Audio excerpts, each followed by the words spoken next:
You're watching the Action Sports Jax 24/7 network. Now it's time for the Brent and Austen Show. Oh, yeah, you got that AFC playoff picture up, and my goodness, the Buffalo Bills, who are you? The Chargers, who are you? The Jags, who are you? I don't know. I don't know who anybody is. I really don't. I actually think I got a better idea who the Baltimore Ravens are, although I'm not sure their quarterback's going to stay healthy, than anybody else outside of, I think you got to give credit to New England, Denver, and Indy. So there's 4 teams I think I know. Although Houston, I know what their defense is. That's for dang sure. Hey, everybody, what's up on a Friday?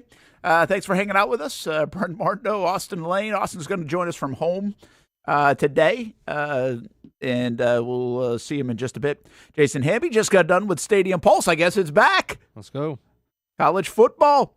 Get ready for it here on Saturday. We'll have our picks today. We'll have our wagers as well, presented by Mason's Famous Lobster Rolls, and a lot to get to here on a day where I think a lot of people are watching the Jags injury report and seeing what's up with that. Got like 14 guys on it. I think a lot of those folks are tracking toward playing. But are we going to get some surprises along the way?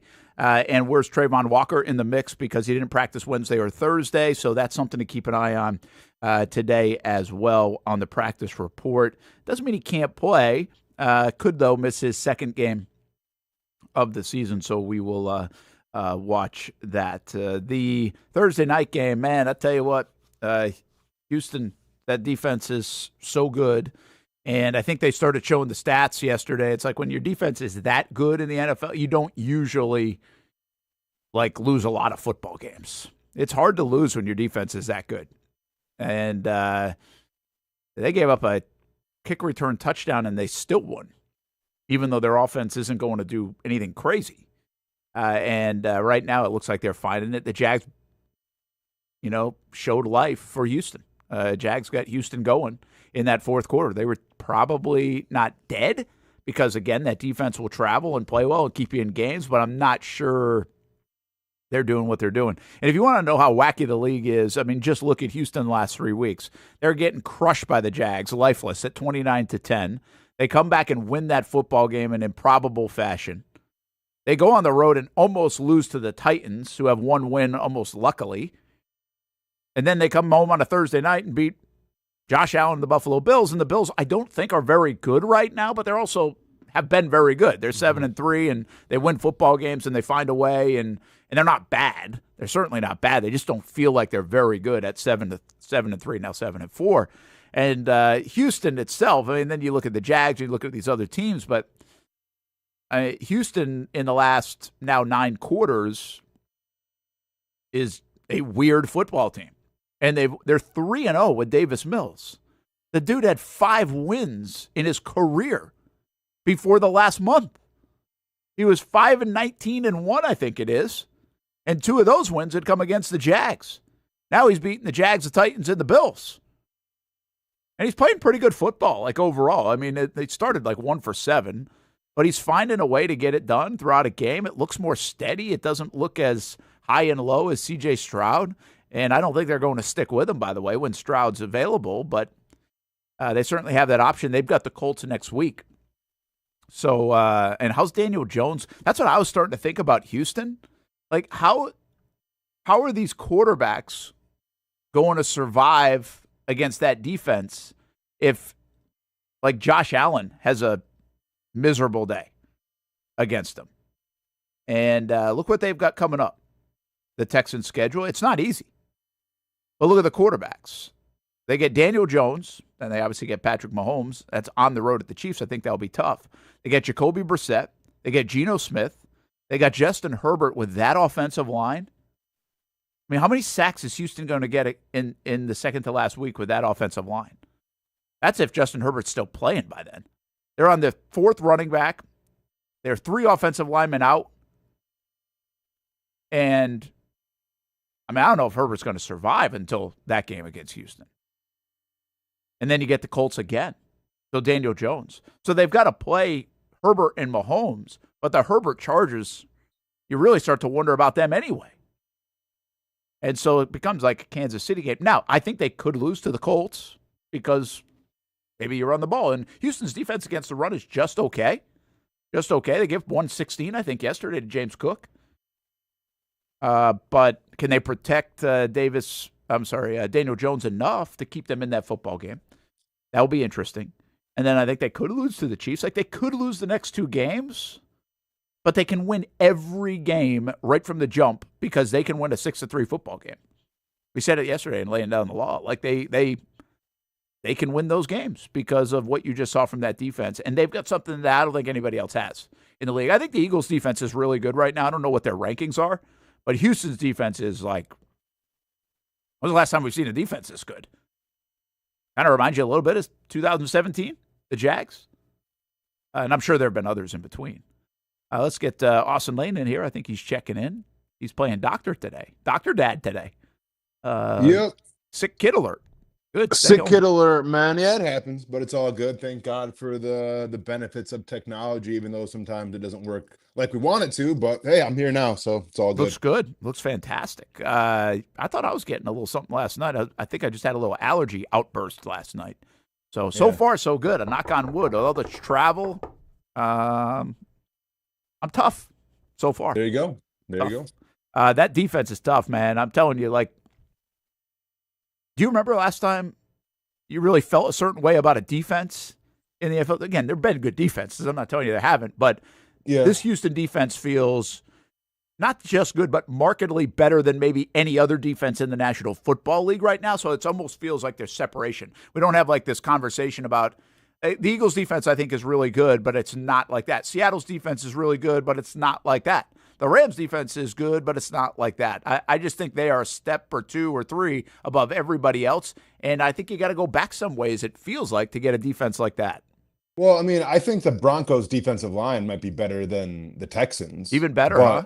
I mean, they lead the league in sacks for a reason, and they lead it by a long shot. So, like, I mean, yeah, Houston's defense by far is the best in the NFL, but I still think, like, Denver's defense is pretty solid. I think Seattle's defense is pretty solid. But no, I mean, Denver is they're winning their team football games right now. You know, I mean, they should have had a pick six last night, but the penalty called it back. Houston's playing at a really, really high level right now, man, and props to them. I mean, Will Anderson, I think, kind of put himself on the map now in terms of prime time and everything. If you didn't know about him already, now you know. Yeah, they're really good, and they're not asking Davis Mills to do a lot. They're just asking him to kind of manage a game and not lose a game for them, because when you have the best defense in the NFL, you have a shot to win. Yeah, and I don't know how good their defense is going to be for a long, long time, but it could be for a long, long time. And unfortunately, the Jags got to play them twice.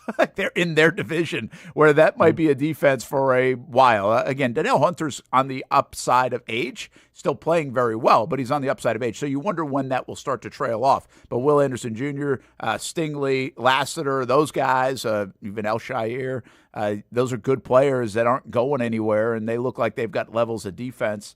We'll see if their offense can catch up. How do you look at this thing now? Like, I think it's interesting, right? Are you afraid of Houston, or do you start to look at, like, the Chargers and the Bills? Like, man, I don't know if are they going to hang on, because they've got a lot of warts on those two football teams outside of their quarterback play and just the fact that they are seemingly always in the mix. Yeah, I mean, I have a hard time believing the Chargers can really hang on with that offensive line, because, we talked about it before. Like, it's not going to get better. Like, what you have is what you have right now for the Chargers. And I get it. The Bills' offensive line last night didn't look good in terms of pass block and everything, but I still trust Josh Allen. I still trust, James Cook, and they'll figure it out. But, like, they don't really have a lot of offensive weapons set aside from Shakir, in terms of where to go to if you're Josh Allen. And Keon Coleman, we're not really sure what's going on with that whole situation. They're obviously not happy with him right now, where he was benched again last night. So, yeah, I'm extremely surprised that the Bills lost that game last night. But once again, it was a showcase of just how good that Texans defense is, and Josh Allen really had nowhere to go last night. Yeah, he doesn't have anybody to help him right now, and I think therefore he's making some bad decisions the last couple of weeks. Again, he had 6 touchdowns last week, but I watched that game. Like, he made some handful of decisions where it was sketchy decisions, and I know that's kind of what he does. And he made a couple more last night, and I just think he's being forced into hero ball, and sometimes hero ball for Mahomes, Allen, Lamar Jackson works, and sometimes it doesn't when you're into some hero ball.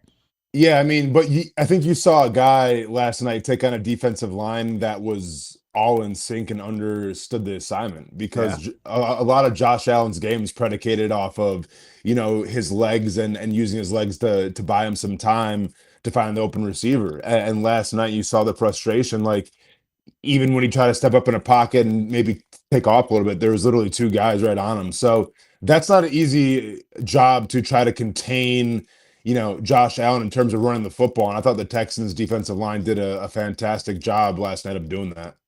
So let's talk more about the Bills and the Chargers for a moment, because are there answers on the other side of this for even the Bills? Or is this going to be a, hey, Josh, you got to do it? Because their defense, Austin, doesn't look good. I mean, it was pretty easy on some of this. I know Houston wasn't trying to do too much. They're not going to try to do too much, but it was pretty easy. Take that late first half situation.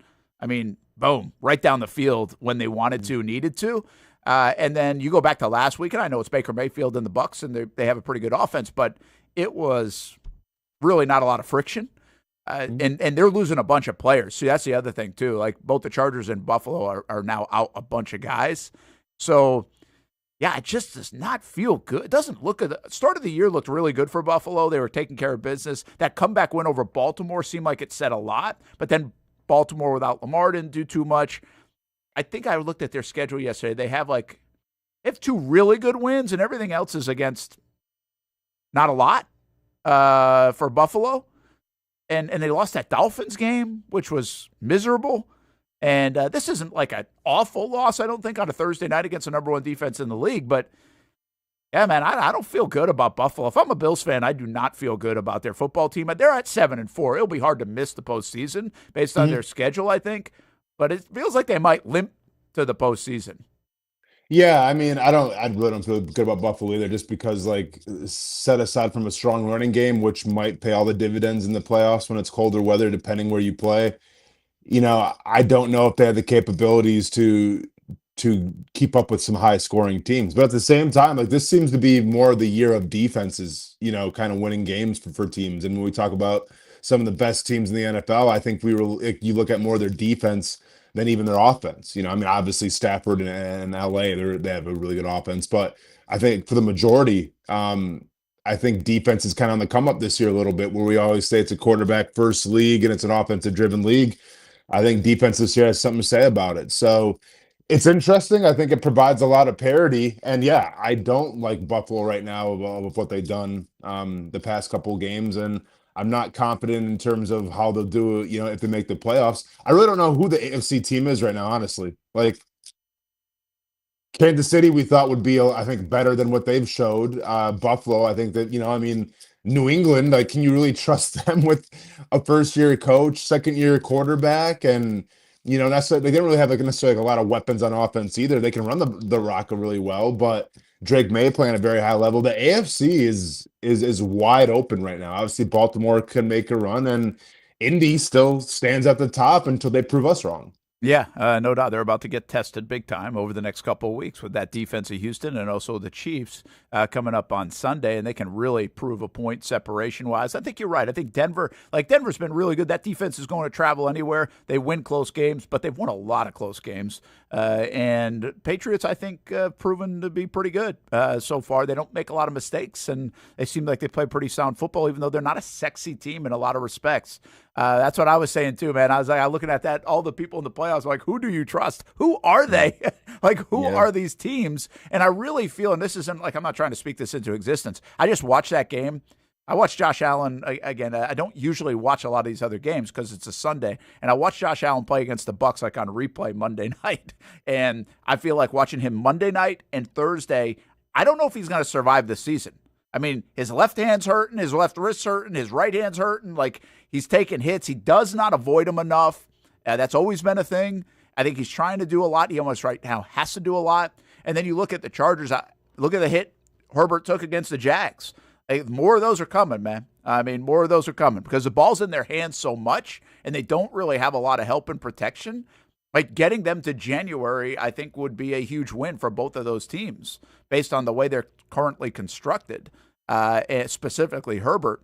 And, somebody just said this to me too, and it's a good point. The Chargers, they want to play physical, and they have 3 offensive linemen out and 3 running backs out. Like, how do you want to play? You can want to play physical all you want, but how do you play physical when you are that beat up on the offensive front? It changes your whole identity, Austen, where they're just going to go back to putting the ball in Herbert's hands, but also makes him susceptible because he's got the ball in his hands on more plays. Yeah, I mean, I think Omari and Hampton coming back after the bye possibly is going to help them out immensely. But yeah, I mean, and this is what makes a great coach, where you obviously have a philosophy, you know what you want to do. And if you're Jim Harbaugh, you want to be a physical running, run first team, pass second. And you try to do that against Jacksonville. Can you get the job done? Yeah, I mean, they're going to have to rely on Herbert's arm. Like I said, Omar and Hampton is going to provide them, I think, a spark a little bit in the run game. But, I mean, if no one's going to block for him, it doesn't really make a difference. So, yeah, it's hard to fathom what you saw last night from Josh Allen, that he can stay healthy the entire year because he was getting banged up. And obviously what we saw against Jacksonville, where Herbert was running for his life, it seemed like every single drop back. Like, yeah, and once again, what they have is what they have. So you can't upgrade. I don't think they have any rookies that are vying for playing time. So either you rely on quick passes, you change up the scheme, or you just got to roll with what you got. All right, I got something for you guys. Hamby, you can jump in here. And I know it's not, I don't think the likelihood is good, but the real possibility is there that the AFC playoffs would not have some semblance or no semblance of Josh Allen, Mahomes, Lamar Jackson, Joe Burrow. I mean, there's a chance. Crazy. There's a chance. And I don't think it's a great chance that all that would happen. I think like 3 of those 4 guys could be not. I mean, right now, Lamar's out, Mahomes is out, and Burrow's out of the playoffs as it sits right now. So, man, that'd be a wild playoff, right? If you don't have those 3 guys, which I don't even know how the MVPs would add up between all those 3 guys, but it seems like a lot of them. Yeah, man. I mean, it's this is once again. I think it's why Drake May might be still the front runner for MVP right now. Like it's kind of the new blood, new breed, maybe taking over a little bit. Yeah, I mean, I can't fathom it. You do feel like either it's going to be Kansas City or Baltimore, or the Bills, but one of those guys is getting in for sure. There's still a lot of NFL to be played, a lot of weeks to go. And you feel like the Ravens are starting to surge a little bit and find themselves with Lamar Jackson coming back and being healthy. And I still have a hard time, even though what we saw last night, counting out the Bills. Yeah. Hammy, imagine that. And then I saw somebody say, so I think it was, who did I tweet? Greenberg last night, where it's like, they got to, like, this league needs Josh Allen. I was like, the league doesn't need anybody. Oh, I saw you. Yeah. It doesn't need anybody, okay? It'll keep rolling. But it would be, it'll be just fine, all right? But it is pretty amazing if you think about a playoff, Hamby, that doesn't have those 3 guys, Lamar and Mahomes specifically, a real chance. And then Burrow, I mean, right now they're outside looking in anyway. And some of these teams are going to beat up each other. A playoff without Mahomes, Burrow, Lamar, and Josh Allen. Yeah, and like Austen just said it too.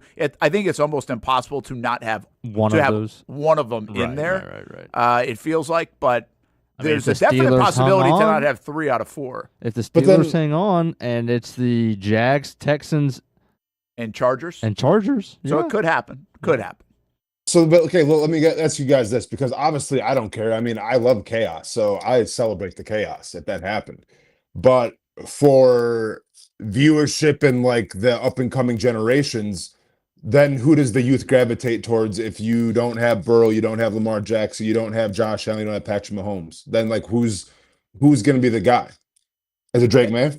Yeah, I think right now, because of the way he's played, you'd say Drake May, but I think that also gives the opportunity in the AFC, at least, for a guy like Bo Nix to win some fans over. Let's just say the Jags were to make it, for a guy like Trevor to get hot and and win people over. And so it gives you an opportunity for some of this new blood to find its way to at least the conversation where so many of these other guys have been. I mean, listen, the problem with the AFC in general for a lot of other teams has been, hey, okay, you can make the playoffs, but you have to get through Josh Allen and Patrick Mahomes specifically, because those teams have been right there. And then who knows about a Burrow who's gone to a Super Bowl. And Lamar's really been the guy that just hasn't been able to navigate the playoffs. But he obviously is a player you'd have to beat in a postseason game.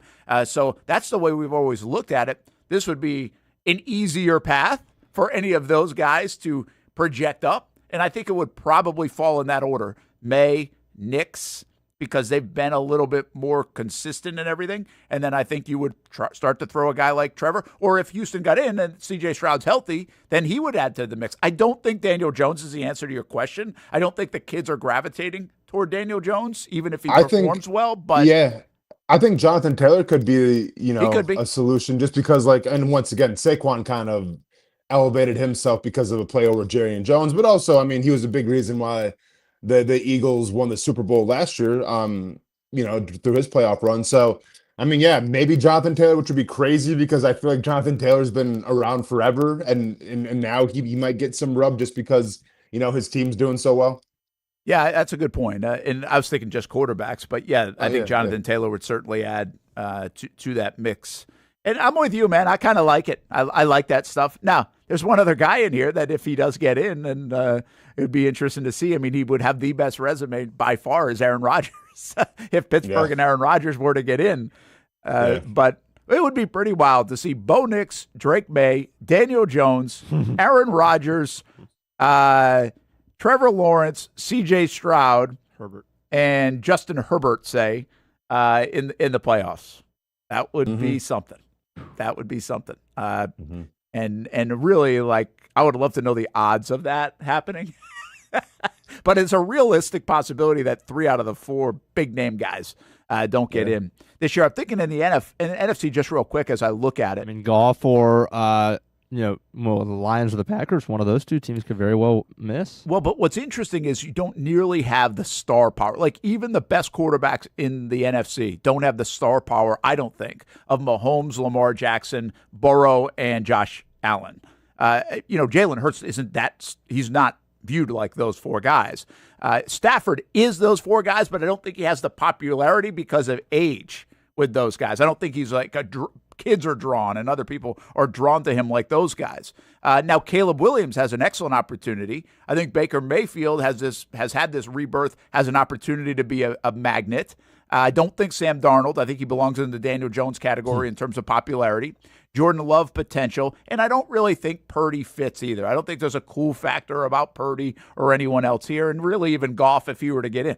So I think there's just far less of that in the NFC side if we're just talking quarterbacks, but also opportunity strikes for a guy like Caleb Williams and Baker Mayfield specifically to really elevate their status, not only with the youth, but just in general as part of the football culture of being stars, Austin. I think there's opportunity that now exists for a bunch of guys across the league over the next 7 weeks and into January, and those guys in the NFC are part of it. Yeah, I mean, especially I think Caleb Williams, who, I mean, keep in mind, they do have a murderer's row, I feel like, coming up in terms of who they have to play towards the back half of the season. But you want to talk about the Chicago Bears, who haven't really seemed to have a legit quarterback in a very long time. And if he can come out his second year with a new head coach and, I can't believe I'm saying it, will the Chicago Bears to maybe win the NFC North? It's crazy. That's something, and I get it was competitive and people like Ben Johnson. I didn't think the Bears would be doing what they're doing so far this year. I really didn't. Yeah, then it's been a lot of good coaching jobs, been a lot of good jobs in general. Caleb Williams playing good football right now too. So, and a fun year. I think it's fun. Oh, partly we think it's fun because the Jags are in the mix. Are they going to be in the mix? Yeah. We'll see, And let's get to Arizona when we come back. Brent and Austen show here on a Friday. Hope everybody's off to a good start to their weekend and beautiful weather. Jags head to Arizona. Who's going to Arizona? Who's playing in Arizona? How big of a game is this, even though it doesn't factor into a lot of tie-break situations? Because that's what we start keeping our eye on. The Jags can go from 6th to 8th this weekend with a win or a loss. And a lot of that's got to do with tiebreakers. So how big is this game? Is it in the grand scheme of things? Because I don't think the Jags are winning all 7 remaining games, and I don't think you do too. So we'll talk a little bit about that. Jacoby Brissett's been playing well. Oh, we've got more Lane Kiffin news. Why not? And we've got the spreads and weekend wagers still to come here on a Friday.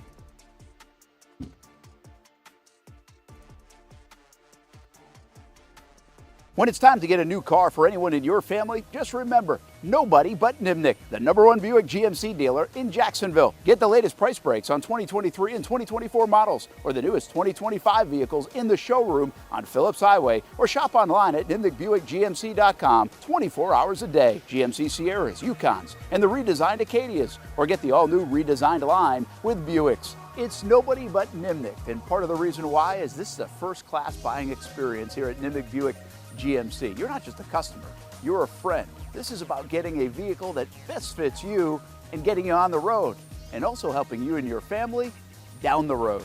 Nimnick has a treating you right guarantee, courtesy, respect, fairness. The most Buicks, GMCs, and Jacksonville's only Car Bravo dealer, nobody but Nimnick. Who has put in the most years and stands behind a better experience? Nobody but Nimnick. GMC. We are professional grade.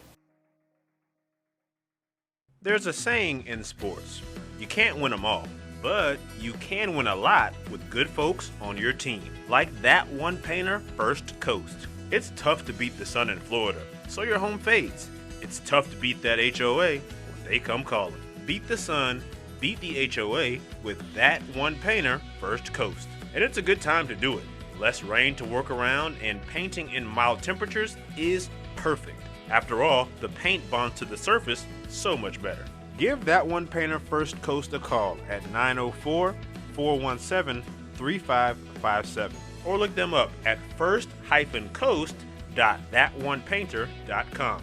Fast estimate, guidance on color and HOA requirements, and the highest quality job you'll find anywhere. Be a big winner in your neighborhood with that one painter First Coast on your team.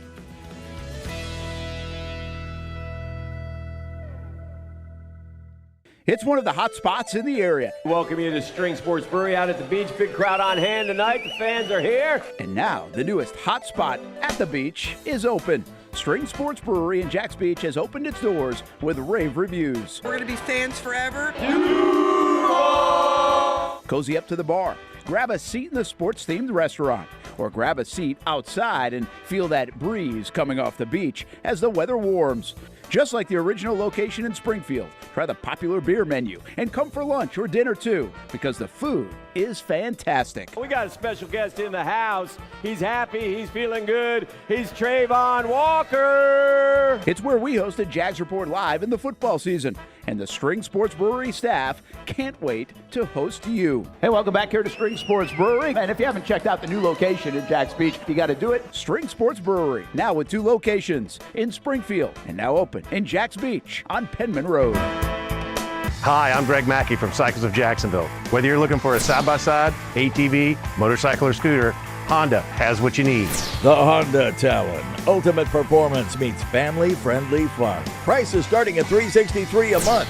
Or the sporty Honda CBR 650 starting at an affordable $204 a month. Stop by and choose your adventure from a full line of Honda products. Only at Cycles of Jacksonville on Atlantic Boulevard. Family owned and operated since 1983.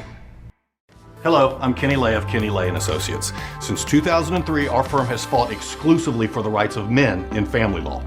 Divorce, modification of child support, alimony, custody, and more, all for men. A father is vitally important to a child's life, and being a man is not a reason to pay more in child support or alimony. I'm a single father. I get it. If you have a divorce or other family law issue, contact Kenny Lay & Associates at divorcemenonly.com. CGC Water Treatment and Plumbing is taking their 75-plus years of expertise and expanding to CGC Home Services. Water treatment and plumbing is still a big part of what they do, and now they can do even more for you. Home services like kitchen and bathroom remodeling, showers, sinks, faucets, toilet repair, backflow testing, and the list keeps going. Find all they can do at cgchomeservices.com or give them a call, 904-298-7052. It's a new look and a new name with the same expertise. They've been serving homes like yours since 1946. CGC Home Services, right here in Jacksonville, off St. John's Bluff Road, 904-298-7052. And visit cgchomeservices.com. Florida license number CFC 1432579. Welcome back to the Brent and Austin Show, streaming on the Action Sports Jax 24/7 network. Hey, Bashal Tootin on Jaguars All Access last night. Good to have him on the show, and good to see everybody out at String Sports Brewery in Springfield. Monday, the plan is to have Trayvon Walker on the show out at Jax Beach. We'll see what happens with Trayvon if he ends up playing. I think today's practice report will be an interesting one to keep an eye on. And then next Wednesday is Jaguars All Access instead of Thursday because of Thanksgiving. So we will have plan to have a guest on Wednesday. The scheduling does change a little bit, so we'll be working on that. But Monday, Wednesday next week, and stay tuned for some other programming changes as we get closer to the Christmas and New Year's holiday. Since they're on a Wednesday, Thursday this year, that will throw some things for in terms of Christmas Eve and New Year's Eve, and then Christmas and New Year's Day. That'll throw some things for a little bit of a twist. If you will. Brent Martineau, Austen Lane, Jason Hamby. Casey will join us, I think, a little bit later on in the show for picks and wagers in the noon hour. Let's talk about this Jags game a little bit, man. There is a sense like, okay, they got to kind of hold serve, right? Keep up, stay ahead. Yeah, there's sure. definitely – I feel like that's almost more of a thing with Houston winning than with the Bills winning. If the Bills won, I think we'd all have them penciled into the playoffs, locked into one of those spots. I think now that Houston won, it's like, okay, don't want to be tied with Houston at 6-5 coming out of this weekend. And by the way, that would knock you out of the playoffs if they started this week. So, I don't know if it's a must win because the tiebreakers don't say it's a must win for the end of the year. But it does feel like it would be a heck of a win with Tennessee on the horizon and build some momentum, like a 3-game win streak, 4-game win streak here at this time of the year would do wonders. Yeah, I mean, I think with that Houston win last night, it almost puts a little more pressure on that this Arizona game just became a little more important. I mean, like, listen, and I saw this morning on Twitter, like, all like the if the Jaguars win this game, the percentages, if they lose this game, what it looks like. I mean, I'm not honestly like, Houston right now, they're on your heels and you should worry about them because once again, best defense in the NFL, like you should worry about them.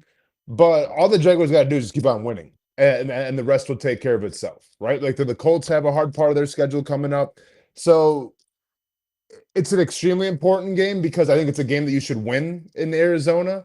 I'm not sold on Jacoby Brissett, even though he just set the record for completions. Like, if you go back and watch that game, or at least some of the highlights, like, they were all just kind of check downs and very short passes. I want to say, I think it was 8% of his passes in that game were actually over 10 yards or something like that. So, really short passes. And they've had injuries themselves. I think their defense, they do play scrappy, but their offensive line is definitely beatable, just like the Chargers' offensive line is. And in terms of their running game, it may be even a worse situation right now than the Chargers that you had. So basically, you got to shut down Trey McBride. You have to respect Wilson, and I think the game's there for you. So, yeah, it's an important game from playoff seeding, but it's also an important game, I think, just in terms of keeping that momentum against a team that, at least on paper, it looks like you should beat. Yeah. Yeah, I feel like I'm not in should-beat mode with Arizona. I feel like I'm in should-beat mode with Tennessee and Titans, but I really am still trying to figure out who the Jags are. I get everything you're saying. I think, like, there are some games that I'm like, okay, if you're a playoff team, you win this game. Correct. I kind of am with that a little bit on this one because you can't just beat up teams that stink like the Titans and the Jets. You got to win teams that you feel are pretty good too. And again, I do think Arizona's like a decent team. 3-7 is a little bit of fool's gold, but they're also not great. Let's not over dramatize it. So Yeah, I'm torn on this one, man. I think it's tough. The Jags have not won against Arizona since 2005. Crazy. Now, they haven't played a lot, all right? Arizona's got a 4-game win streak in the series, but they've only played 6 times in their existence, the Jags and Arizona. But it's when another. When did you say the last time was? 2005. Okay, well, about the same as when the last time Tennessee came into the swamp and beat the Gators. Okay, but it's actually, I was thinking more like it's a similar one to going out to San Francisco where they hadn't won out there in forever, and but is the last time that they played here the Jamal Agnew kick return, or was it a punt? No, it was a kick. It was a kick 6 right before half. Yeah, I was great at moment. Okay. Yeah, I was at yeah, great moment. It's interesting. I think that was Gus Johnson too. I think that was Gus Johnson's call. That was actually the last that NFL game that I remember him calling. That game had some entertainment value to it, and that was rookie year for Trevor. Yeah. I was actually thinking this last night for some reason, not to try to speak things into existence, but I was like, when's the last time? Do you guys remember pick 6s for Trevor? I was like, I don't think he has one, and then that's why I went back to that game, because actually against Arizona, they did a flea flicker on like their own 25-yard line, and he throws off his back foot under pressure, and it's just like a gimme pick 6. It was terrible. Was his only one, though? I don't know. I didn't go deeper on that. I was just wondering if he had even had one, so I stopped when I found that. But I think that might be it. Like the Houston game last week, that was a fumble. That wasn't a pick. So I don't remember another one. Pick 6, because I was looking at, I think what got me going on it was Josh Allen when he threw that one before the flag came out. And I think they had said he hadn't thrown a pick 6 in like some crazy amount of snaps. Yeah. And so that held up. Says that's his only one. That is Trevor's only one? That's what it says. That's interesting. Yeah, and not that it matters. I mean, I don't know what that even means. I guess you don't want to throw pick 6s. If you're going to throw a interception, don't throw a pick 6. I feel like Blake Bortles had a couple of them. Bortles. To me, Bortles cursing at the TV many times because of it. I think Bortles had a few of them, and I think it's pretty. I think quarterbacks have them. You throw that out pass, and that's kind of what the flea flicker was. It was one on the sideline, and they jumped it, and you had nobody there to stop it.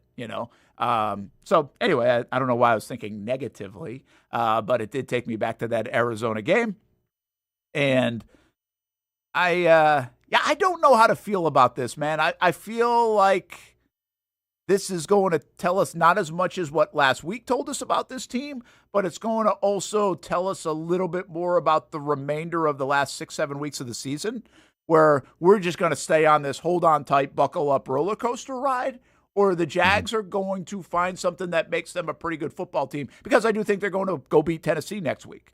And if they go to Arizona and win, well, then you're going to go on hopefully a 3-game win streak at the very least to set up that Colts game and have a lot of momentum.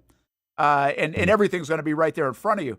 If they lose against Arizona, I don't necessarily think they don't make the playoffs at all. I think they're going to be right in the middle of this. But I think this is just the roller coaster ride we're on, which could very well be the case. Yeah, I mean, I listened to Liam Cohen and his press conferences. I do believe that now that the standard has to be raised a little bit, right? Because I mean, I get the Chargers weren't full strength and everything, but you mollywopped them, you curb stomped them, and a lot of teams haven't done that this year against the Chargers. So to me, that gives you the new sense of confidence. Now, how do you come out and not be overconfident, right, and just think you're going to show up and beat the Cardinals? I mean, that's where great coaching comes into play. But to kind of, a few minutes ago, what you said, where if you're a playoff team, you win this game, and then I think the Jaguars are definitely a playoff team. So. Do the Cardinals hang around? Probably, right? They're scrappy and they play hard. But at the end of the day, I like the quarterback better. I like the running game better. I like the offensive line better. I do like the wide receivers better. I mean, if Brenton Strange comes back, and I get Trey McBride is Trey McBride, so okay, I'll say they got the better tight end and everything. But when you go top to bottom in terms of what team is better at each position, I think the Jaguars win a lot of those questions. So, yeah, I think this is a game they should definitely win. Yeah, Hamby, how do you feel about it, man? You're like, are you Georgia kind of confident in this game? No, I'm not. I'm trying. I'm definitely trying to be, because I do think they deserve a little bit of confidence in this one. I just don't. I mean, the last time the Jags went west, it was a 1-point win in overtime that very well could have gone the other way. Borderline should have. So I don't know why that one's kind of has so much prevalence in my head. Obviously, this is a totally different matchup, totally different city, totally different confidence, totally different teams. Just the Jaguars are, depending on injuries, and I'm sure the Cardinals are too. It's just, I don't know how much confidence we can have in the Jags beating anybody right now on the road yet. Again, because the Raiders, you probably should have lost that game. Well, could have. I don't know about should have. They scored 30 points. I get that, but I will say this. What's giving me confidence is that I do believe the Jaguars will be able to run the football in this game. I think the Cardinals are pretty susceptible in the run game. They're giving up $112 a game, by the way. Yeah, which is kind of middle of the pack, but I do believe they've been giving up, even in the last month, a really good average to opposing running backs. So if there's anywhere where you want a defense to struggle, if you're going on the road, it's in your area of strength. Obviously, the Jags' area of strength is running the football. So I think I would pick us to win this one. Yeah, we'll see. The other thing here, Austin, is Trayvon Walker. He has not practiced the last 2 days. What's the impact there? Because it feels like the domino effect on Josh Hines-Allen is pretty significant when Trayvon's banged up or not there, because now they can chip and everything else and make it for a tough day for Josh Hines-Allen. Or do you start to give a little bit of credence for these younger guys that have come in and said, hey, they can provide some energy? They're not as good as Trayvon Walker. We're not trying to say that, but they can provide some. And I think this sucks for Trayvon, because I thought he was just about getting back to where he was in the first quarter of the season, playing with that big cast on, everything else. And now he's got the knee. And now even if he plays, I don't know what it will do to hamper him. But how big of a deal is this whole deal with Trayvon Walker, do you think? Well, so do we know the extent? Is it? Well, we just don't know. But they said, because I haven't heard any press conferences about Liam Cohen talking about it at all. So it's a knee. It's a knee injury. But he was in a big brace after the game. We saw him in the locker room, and then he didn't come out to practice on Wednesday or Thursday. The word I've got is, we'll know more kind of on Friday. So, I think they're just trying to take this thing slow and progress and see where he's at. But I think there's sincere curiosity about him playing. And obviously, we're going to get a practice report at some point. If he's questionable, I think there's a good chance he goes. But they also could rule him out later today and be very careful with it and give him a week. They've been very cautious with injuries, where it's like they follow my, hey, if it's a yellow light, don't go. They are cautious. They are going to err on the side of, let's give him another week so he's healthy on the other side of this. And I could see them doing that with Trayvon Walker just as well. Yeah, err on the side of caution, right? You have aspirations to go to the playoffs, but you're not going to go to the playoffs this Sunday, right? Regardless of what happens. So, yeah, definitely err on the side of caution. It's like 50-50 for sure. Losing him would be a detriment, obviously, but I think you do at least feel halfway decent now of the younger talent trying to come up and elevate. And then you also have, depending what the defense is going to look like, but Gardeck too can kind of go in and run some packages and schemes as well. So it's not ideal by any means, because Trayvon was looking, starting to play at a very high level. But I guess it's not the worst thing in the world, knowing that you kind of have some young talent coming up. Yeah, we'll see. We'll see what they can do. I think it's a pretty significant deal for a team that looks like they're going to drop back and pass 50 times. I don't know how much they're even going to try to run in this game. And but the hope is the Jags found something. I will lean toward on the positive side that their last 10 quarters, they've played some really good football, like really, really good football in those stretches. Complimentary football. They had the one crappy quarter against Houston. And outside of that, offensively, they put up a lot of points, and most of the defensive quarters have been pretty good, and even special teams has really been good. So it just is. It's baffling me day by day now, especially after watching Houston win last night. How much differently I think this entire fan base would feel if you just hung on in Houston. How much different the playoff picture would be. If you're coming off, because that'd be 3 straight wins. Raiders, Texans, Chargers. You're going out west. That's no problem.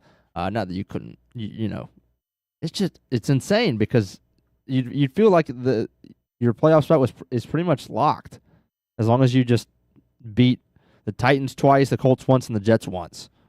Yeah, wouldn't you feel like that? Because that would put you at 11 wins. Oh yeah. I get it, but I think Austen knows this. So I think everybody knows this, whether they want to admit it or not. It's like the way the NFL works so often, so week to week. You really wonder how much that performance energized the Jags to deliver the performance they just did against the Chargers. If they win against, Now it's also hard to fathom the way they dominated the Chargers that they would ever have lost that game.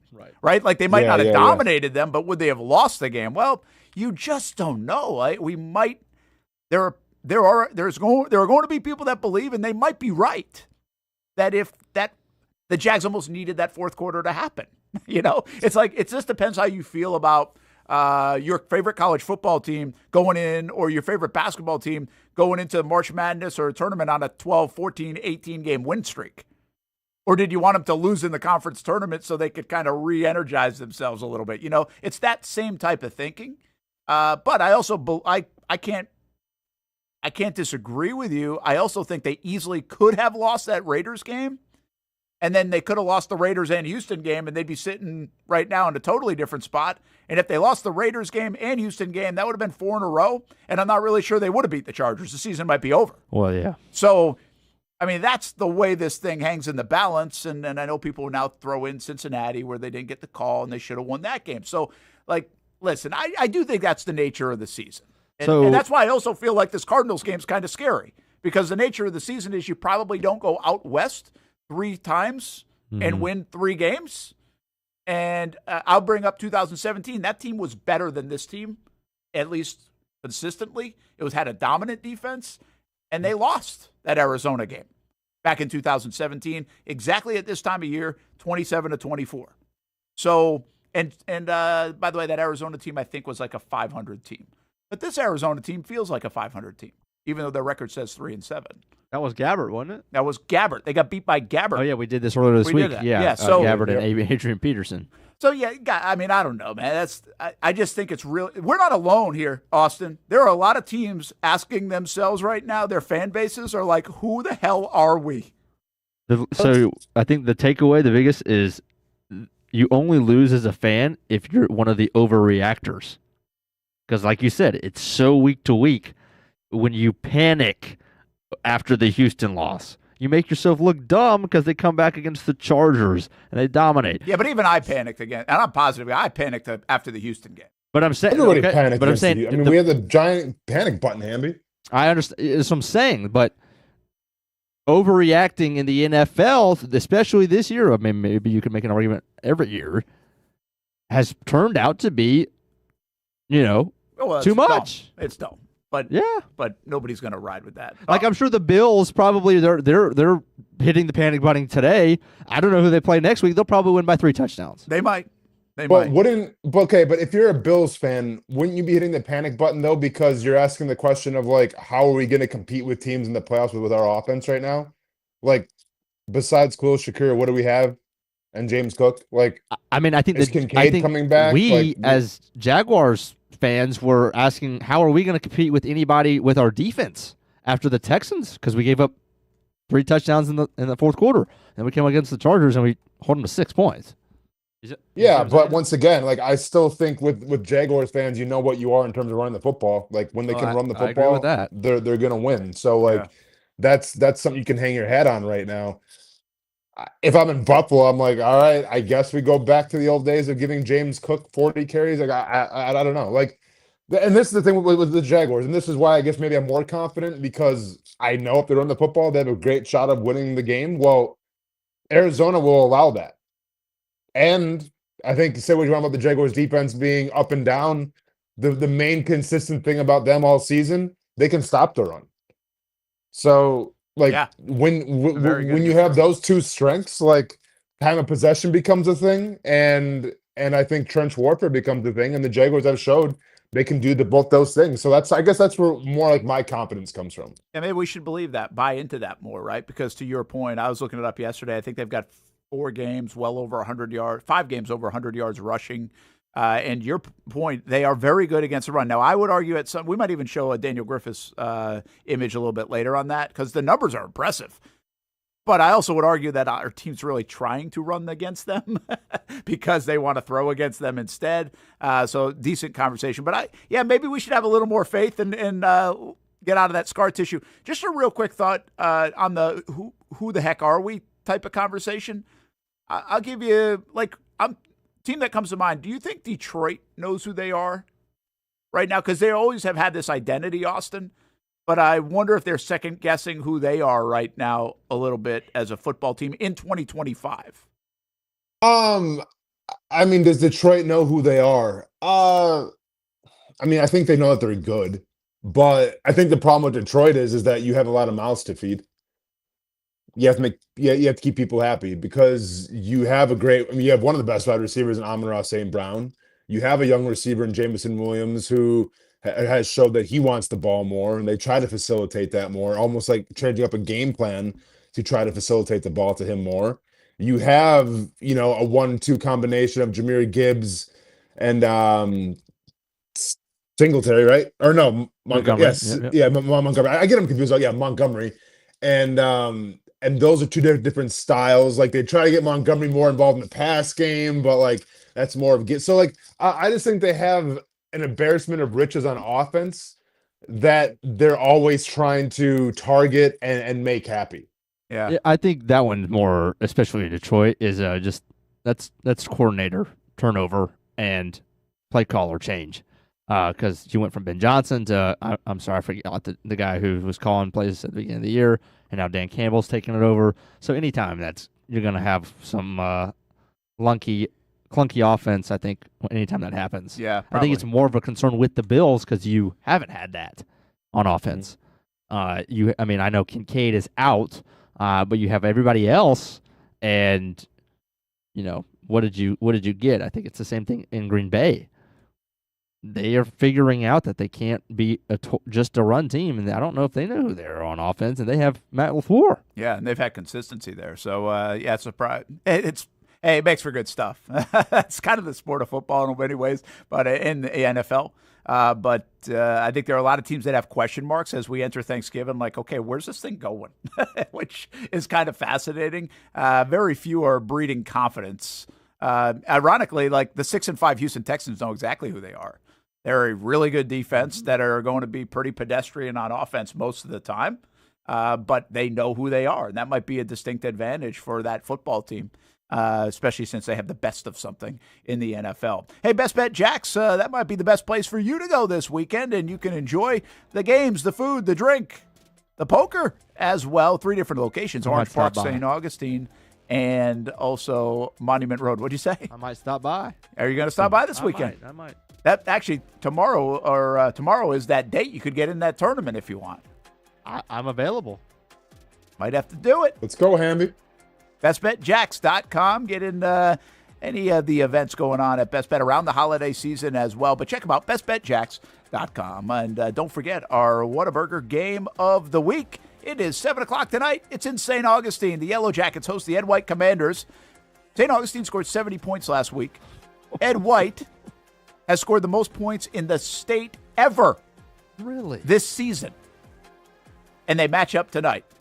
That game could go all night with a lot of scoring. Should be a fun one. Starts at 7 on the Action Sports Jacks 24/7 network. Check it out on ActionNewsJacks.com YouTube channel as well. And then we've got 5 hours of high school football coverage. Take you all the way up until midnight with our Farrah Friday Night Zone Blitz. So a lot of fun. This is it for us, by the way. This in the way we've been doing it. And then we kind of will still cover the teams throughout the next couple of Fridays as the number of teams shrinks down. But 5 hours of coverage. And it's part of our game of the week. Ed White, St. Augustine tonight. Most of us know how to throw.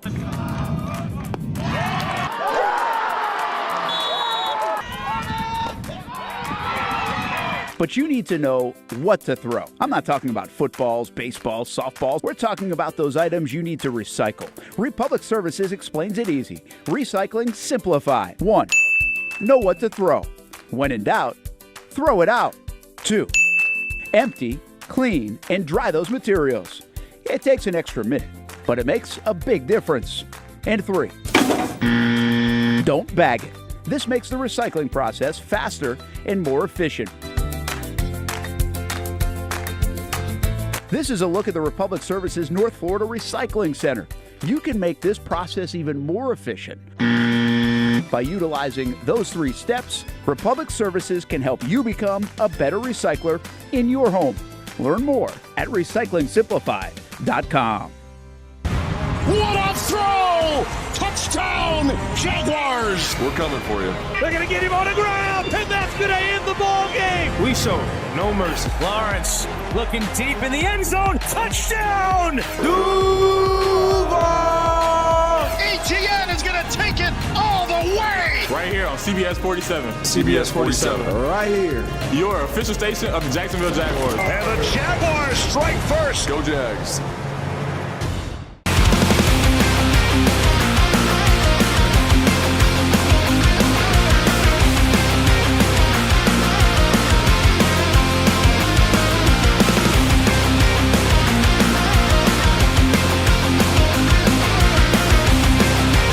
You have the opportunity to explore what you might want to do with your life. There's so many opportunities here that it can spark interest that you didn't even know you had.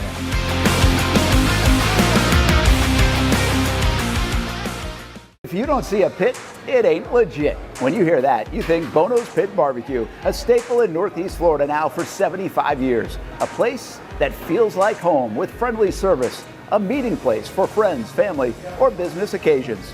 On the menu, the corn nuggets are a favorite in our house, but there's something for everyone. Sandwiches, platters, salads, sides, desserts, and family feasts. You see Bono's all over the place in Northeast Florida. You know, there are almost 20 locations in the Jacksonville area now, so stop on by, sit down, and dine in with Bono's. You can also take it to go. There are drive-thrus in many of the locations, and they have delivery options too. Just download the Bono's app to make things easy.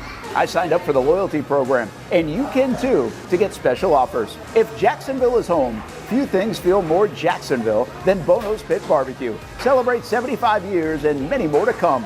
Bono's Pit Barbecue. If you don't see a pit, it ain't legit. People helping people. It's at the core of what Alive Credit Union is all about, and it's been that way for over 70 years. From the start in 1954 to today, the mission remains to inspire financial wellness and give you a financially fit lifestyle. Alive Credit Union and its employees are committed to not only serving their valued members, but also our community here in Northeast Florida. I had a chance to see that commitment firsthand as Alive partnered with our Action Sports Jacks 24/7 team to bring you Armada men's and women's soccer broadcasts. Inside the 18, it is a shot, and it's a goal! Chloe Chivers! And that connection to the community continues with Alive Credit Union's support of the Police Athletic League of Jacksonville. Alive Credit Union's commitment to our community also involves serving the financial needs of all first responders through the recent merger partnership with City and Police Federal Credit Union. Join the community and become a member of Alive Credit Union today. Find out the many ways you can be inspired in financial wellness at alivecu.coop.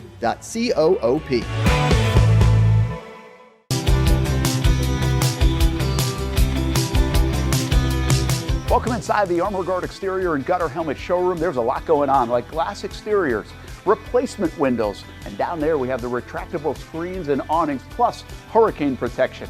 Let's talk more about those gutters, and to do that, we bring in Kevin. He's the owner, he's the expert. Why Gutter Helmet? Well, Gutter Helmet is truly the only maintenance-free product. It lets the trash and debris go on the ground, the water wraps around and goes inside. Unlike filters, they sit on top of the gutters, and the trash and debris build up on top of filters, which requires maintenance. With Gutter Helmet, we're going to keep you off the ladder, the most dangerous thing in your garage. With Gutter Helmet, you'll never clean your gutters again. So get off the ladder and put on the helmet. Gutter Helmet. Get a free estimate at gutterhelmetofnorthflorida.com. You can also call 904-762-7779 or visit the showroom on St. John's Bluff Road in Jacksonville. Welcome back to the Brent and Austen Show, streaming on the Action Sports Jacks 24/7 network. This is what you hate to see. First for me, I'll have to see what the other guys say. But last night in the Thursday Night Football game, Texans-Bills, Mr. Adrian Hill, non-contact injury. Here it is again. That's an Achilles. Had to be carted off. Oh, goodness. That's an Achilles, right, Hamby? I feel like, yeah, it's ruptured. I mean, props, and like, dude, and like, yeah, players like you can see he's trying to like tough it out because he feels a certain type of way, like, oh yeah, everybody, having to get, and but yeah, dude, it looks like he ruptured his Achilles, which I mean that sucks for anybody, man. I can't imagine, but so brutal craziness. And it's what it is. I want to shout out the dude who came in his stead, who put the white hat on, because the last play of the game, or maybe the second last, when the Bills went for it on that 4th and 6, all eyes were on him. Yeah, step up, I know, right? make a big OPI call there, and made the right call. Yeah, that's a tricky spot. You know what I wonder? And I don't know if I've seen them lose a ref before, so like you kind of know what happens on a collision. Though you've seen. Well, I'm just saying I'm not talking about the kind of injury. I'm saying I know, so the other guy has to like take over his role, and they're down a ref. But there's two things going on. Again, the NFL has a ton of money. Why wouldn't they have another ref on hand that can jump in? And then the other thing is, I think they do. So why doesn't that guy jump in? He might have. But they say. Can he just not be where the other guy was or something? Because they started explaining in that moment all the different things that have to now go on. Oh, they did? Okay. Yeah, they explained in the moment, like, now he has to watch the entire backfield and blah, blah, blah, blah, blah, all this stuff. So it's like, okay, well, why wouldn't you just have another guy? And secondly, or gal or whatever, but why wouldn't you, or what happens when you lose two? So what happens if that dude goes out in the first quarter and then another guy goes out in the third quarter of a collision? Mike Pereira is going to be calling it from New York. Yeah, like I don't know if that's ever happened. Dean Blandine. But I wonder what they do. Like I have a little button. I'm not sure. And listen, some of these guys are in really good shape now, which is part of the shtick in the NFL and big time college football is that they're always on TV. Like they want these guys in good shape. They don't want like sloppy old refs running around. Yeah, thank you, Hockey League. I forget who said that. I feel like we had somebody on our show. It's the same. Go look at Major League Baseball, NFL, big-time college football. I don't know if this is as much in the NBA. I don't feel like it is, but Austen, these guys are in really good shape. Like I know Hockey League started that, but they all are because that's what the NFL wants. That's what these leagues want. They want the look to be like, oh, this guy's not old, sloppy, out of shape. Well, you still have that in baseball a little bit. You do have a little bit of that in baseball. You're right, but a lot more in baseball are still getting more. You're flipping that over. I just don't think there are enough of them to flip over all at once. But I think we're starting to see that trend happen. And I just think it's a perception thing because they already get hammered all the time that they want these guys to look like they're in really good shape. But also, I mean, I think as aesthetically, like there's something that goes into that, right? Like if I want a personal trainer, I want my dude to be shredded. If I want a personal chef, I want some body fat percentage because the guy knows how to eat. Like if I'm talking about a professional sport, hey man, we're all pros here, so I'm gonna need you to at least be in shape where you can get up and down the field and everything, and not fall over or something. Because I mean, especially with NFL, like you got to be an athlete a little bit to be on that field. Yeah. To be an official. Yeah. Yeah. So this says Terry McCauley was actually his Prime Video's rules analyst.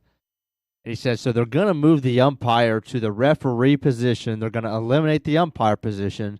So Ellison, who was the backup dude, will work the entire offensive backfield by himself moving forward. Everyone else will have their normal positions. I always thought they had one on standby. Yeah, I don't know why they don't. Yeah. I always thought I heard that in broadcasts of.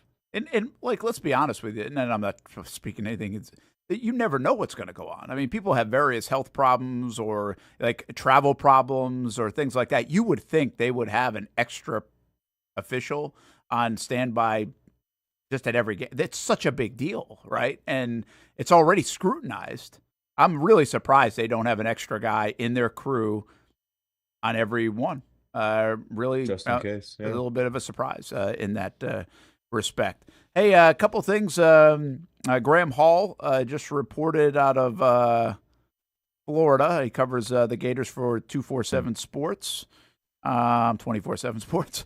Florida Athletic Department officials met Thursday night with representatives of Ole Miss head coach Lane Kiffin. So there's the meeting with reps. Doesn't say with Lane Kiffin, but with reps, which I feel like, okay, that might be news, but it doesn't feel like news. Like, don't we feel like they've all been talking anyway? Yeah. Yeah, I feel like they've been having a phone call every day. It sounds like everybody's having phone calls. At the very least, some people are flying to Atlanta to meet with people. Hamby, just give us an update. Where is this thing as we head into a bye week for Ole Miss and a college football weekend that's pretty quiet, which means things like this will take center stage. Like the noise of Kiffin becomes really the biggest story, or the college football cycle, because the games are just okay. Well, and especially because Ole Miss has a bye week this week. They're not playing anybody tomorrow, so that's really all people have to talk about on their end. So it came out last night that Lane is sitting down with Ole Miss's AD, Keith Carter, today. So you could take that in a myriad of ways. You could say He's not doing yoga with him? Well, he probably maybe went straight from yoga to the business meeting. But this, I don't know why we need the formality of this when these guys probably also talk every single day and see each other in the building and all that. But nonetheless, that was the news that we got, that they're meeting today, and you could take that as there's an extension on the table that the AD is handing to Lane, and they're going to talk about it. Or it could be Lane is telling him of his intent to move on, or maybe they're just catching up and seeing where everything is and want to talk about this pseudo-ultimatum that may or may not exist. Obviously, Lane denied it, that it was ever a thing. Other sources say it was a thing, that he has until the Egg Bowl, which is next Saturday, to make a decision. So maybe it's just about the timeline of it all. Who knows? I don't think, like you said, that the meeting last night, maybe Sexton on Lane's behalf and Florida's representatives meeting, really means much, because that was probably happening regardless. Other news is that Lane's daughter was seen at a women's booster meeting yesterday in Baton Rouge. So there's that. There's video of her. There's video of yes, that. There's video of Lane's daughter walking around in this women's booster meeting. What's a women's booster meeting? I'm not getting that entirely correct, like what it was called, but it was a meeting in Baton Rouge. Let me see if I can find it right quick. Hey, Austen, do you That's care? what it says. Yeah. Lane's Kiffin daughter spotted at LSU Women's Booster Club meeting. I guess they have a women's booster club meeting. I'm watching her walk into this meeting right now. Interesting.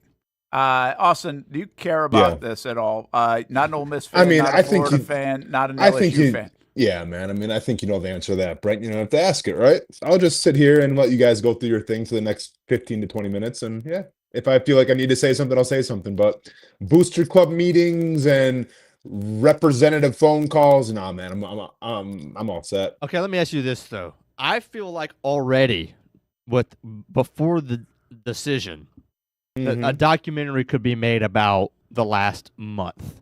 For everything from the setting up with Billy Napier's firing to Lane and the rise and falls that he's taken. I mean, Lane is an incredibly interesting character. There doesn't need to be a whole lot going on for him to be worthy of, something like this, but this takes it to another extreme. I feel like if you could get a really behind the scenes of Jimmy Sexton's point of view of the Summerall pseudo news, was it legit, was it not, was it Sexton calling in a favor for a smoke screen or all this stuff, maybe get a POV from Strickland, the governor of Louisiana, all of that. I feel like seriously, like I would be all in on that from day one, and y'all know I'm not a huge show guy, but like I got a new episode of Pluribus coming out. I'd call out of work to Good watch call, that. Brent. Hamby, you're a sick individual then, man. Like I don't know. Like if this was Nick Saban courting people, then maybe, because Nick Saban has the resume, wherever he goes, like, he would probably instantly put you in a national championship picture in 2 to 3 years, right? Lane Kiffin's not on that level. And I understand, like, he's the sexy name right now, but like I don't remember Oregon going through all this when they got Dan Lanning there, and Dan Lanning's made a huge difference with that program. Now he hasn't won one, but like I feel like he's kind of put them on a new map even more than Cristobal when he was there. Like and once again, I'm not an SEC guy, so maybe this is just where like my bitterness comes from. But and I love Lane Kiffin, but like if Lane Kiffin goes to Florida, are they immediately going to be in the national championship contention? I don't think so. So like if that's the conversation, I don't get why we're treating this like it's like the royal family or something where here comes the wedding or here comes like and this is what it is. Like this is what and I don't want to like genders aside, but I feel like a lot more women are into like the royal weddings and all like the all that stuff, and they'll tune in and they'll watch the princess walk down the aisle and all this as is tradition. I've been to a million weddings. I don't need to care about another one. I've seen a million coaching cycles. I don't care about this one. Like the male equivalent to the royal wedding is what's happening right now with Lane Kiffin. I agree. That's fair. That's a great point. That's pretty good. Absolutely. Yeah. You got. I mean, and get like the minority right now, because if I wasn't, ESPN wouldn't be leading with it every single day. Like I understand it's the trending topic. It's just I don't care. Well, yeah, you're not Lane alone, by the Kiffin. way. Like I don't care either, but it is a topic because it's right down the road. It impacts the Florida Gators, which impacts a lot of people that care about the Gators or other people in the world. But like I don't give a damn about it either. We need Lane Kiffin down at the aisle as the groom, and then everybody rise, play the Q, Cannon, and D, and then there you go. One of the three ADs walks down with the veil over the eyes. Lane lifts it up, and that's how we figure out where he's going. It's either Keith Carter from Ole Miss, it's either Strickland at Florida, or Landry. Governor Landry can sub in for their non-AD, and he can walk down for LSU. It's going to be the cover of Sports Illustrated. Forget the royal wedding. This is must-see TV. Well, I said it. Remake the Mike Ditka. Who was Ricky Williams cover? Remember that whole cover? Yeah, this is probably before your time. Yes. when Mike Ditka and Ricky Williams in a dress. Ricky Williams in a wedding dress. Yeah. Was I think it was Sports Illustrated. It might have been ESPN. Whatever. I think it was the cover Sports of, Illustrated. Yeah. Cover of Sports Illustrated because they gave up so much to get him. Like recreate that, man. Let's do it. Well, and then here's the other thing. I think. I said this the other day. I think on this show, but I said on TV, it's like an episode of The Bachelor, man. It's like you can't be in love with three different people. And right now it's like, I don't know because I don't think he's professing his love for Florida and LSU, but he is professing his love for Ole Miss. Lane Kiffin is. And then maybe we'll walk to somebody else. So it's like, that's why it feels to me more of a Bachelor episode where it's kind of phony. And you're for the wrong. It's not like the out loud reasons are not real reasons. In this situation, but it is kind of fascinating and entertaining. And you've got three really big football programs in the most powerful conference in America on the edge of their seat for the next couple of weeks. Have we seen something like this before? It's a good question. I was thinking of it a bit. I don't think we have because of what I said yesterday when we had Paul Dozier in and Let's Go Fishing. It's like, I think this is one seriously where you could see Sankey, the commish, getting involved because it does have three of their institutions in the one conference all right in the mix publicly. And so how you handle that. ESPN it was. It was okay. ESPN, the magazine. Okay. So how you handle that as a conference, I think has some value from a PR standpoint to the SEC and everyone else. I think normally you would get this, Austin, with Georgia and Oregon or an Alabama and Oregon or, so you're two different conferences, so you can pit that against each other, and that's okay. You're worried about yourself. Sure. But I think this triumvirate here that exists in the SEC, I think makes this one pretty unique. I'm not saying it's never happened. I'm sure it's probably happened. But this one, and Kiffin, to Hamby's point, is a character. I mean, he is full-blown character in a world that loves characters. So this is not just like if Kalen DeBoer's in the middle of it, not a lot of people know. I mean, everybody knows the journey, the high-profile journey of Kiffin, and I think has a feeling about it. They either don't like it, they like him, they like their school.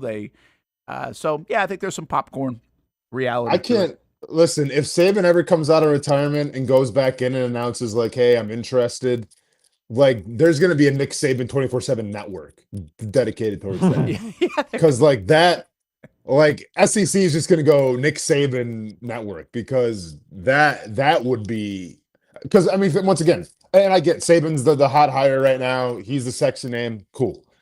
But, like, if Saban was to come out, man, crazy. Have you guys seen – see, this is out there. Okay. You never know, right? I'm trying to wonder if this is real or not real. But I heard it this morning again after seeing it yesterday. And now there's, like, rumors of Penn State and Kalen DeBoer. Oh, my gosh. Penn State making him a top – candidate. See, that's what. Okay, all right.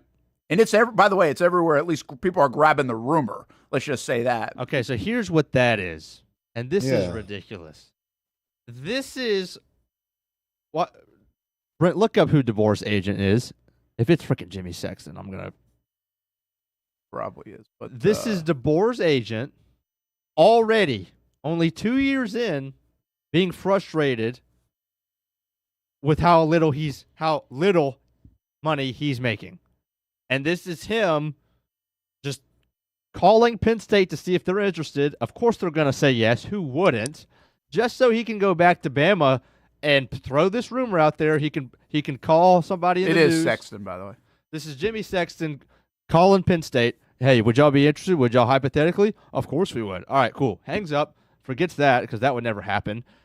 He calls somebody in the news, says, hey, Penn State, looking at DeBoer, just so he can go to Bama, Sexton can, and say, hey, we need another $2 million a year. We need to be the top 3 highest paid head coach. Dude, you haven't won anything yet. They were about to run you out of town 6 weeks in last year, and I thought that was ridiculous. Of course, I think you're a great head football coach, but, hey, fill out your contract one time before you're already asking for money. 2 years in, how many SEC championships have you won? How many playoff games have you won? This is insane. And is Penn State that much more of a coveted spot than Alabama? No. Like, well, it's definitely not. So I think Hamby's not even close. Right. So then, what is this conversation like? Hamby's probably right. It's literally just so they can get a couple. You're going to downgrade more yourself? money out of Bama. That's it. Sure. This dude, man, has the easiest job in America, man. Holy he just cow. calls up a reporter out of Penn State and be like, hey, man, I heard like they're really, what a job. What a life. Like I think it's unbelievable. I think he's fascinating.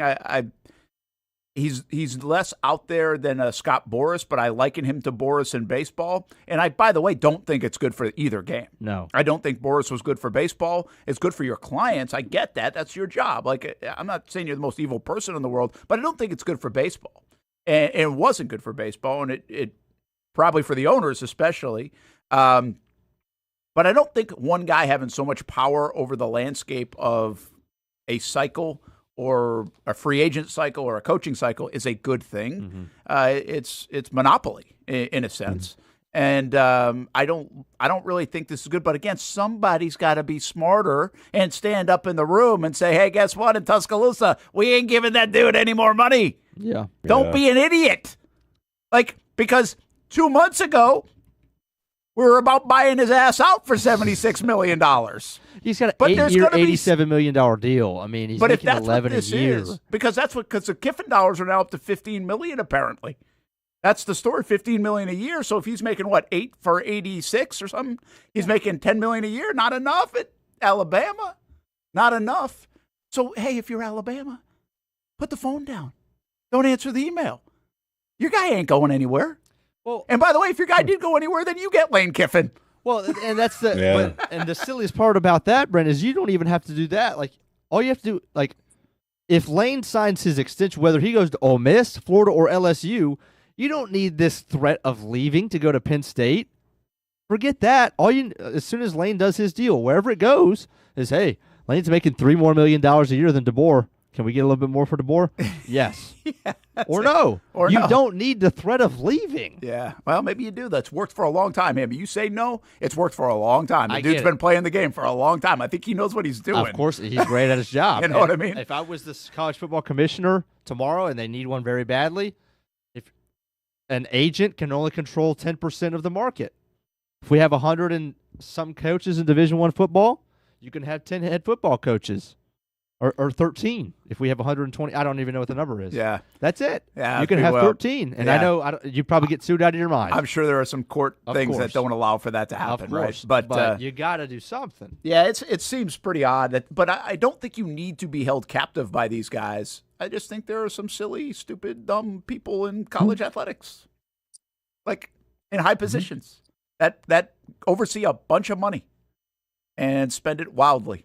Quite frankly. How about And this? it's going to be up to them to stop it before somebody like Jimmy Sexton or some commish. And I just don't think they're willing to do it right now because there's so much money on the table. How about this tweet? This may not be anything, but gosh, it's great theater. A private plane left Baton Rouge this morning to go to Oxford.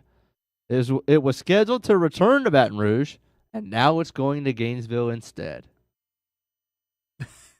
What would that even mean? Let's try to interpret. Let's play the game. Is that maybe that's the daughter that went to the Booster Club, who's going back to Ole Miss, now is going to the Gainesville Women's Booster Club meeting. Yes. That's exactly it. She's going to get her 2 bits. She's going to Tennessee. Her 2 bits. Tennessee, Florida this weekend and watching some hoops tonight. Yeah, they play maybe even watch Gainesville Buchholz in the playoffs play Nice. They play Miss Mary Mack. That's why the Women's Booster Club is doing, their thing at Miss Mary Mack. They're doing the little clapping dance thing ahead of time. Fundraiser. Let's go. We got to take a break. When we come back, I do ask Austen about something I really don't care that much about, but I'm fascinated in. What a tease. What a tease that is. Great, man. Yeah. Good at this stuff. Watch the viewership roll in for that. Well, you're interested. You're wondering what I'm talking about, aren't you? Mm-hmm. We will be right back. We do have the weekend spreads coming up a little bit later, presented by We got to get on a Famous roll. Lobster. We got to start doing something. We got to become the Houston Texans in a hurry. Right. Mason's Famous Lobster Rolls. Check them out, masonslobster.com, Ferndina Beach and Town Center. Great locations, catering, an event, a holiday event. Check them out as well, masonslobster.com.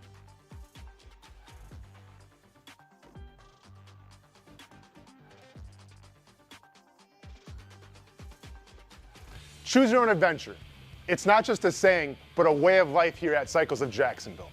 And whether it's 2 wheels or 4 wheels, at Cycles of Jacksonville, a great adventure awaits. With brands like Honda, Vespa, Segway, and Triumph, Cycles of Jacksonville has you covered with their inventory featuring a 60,000 square foot building.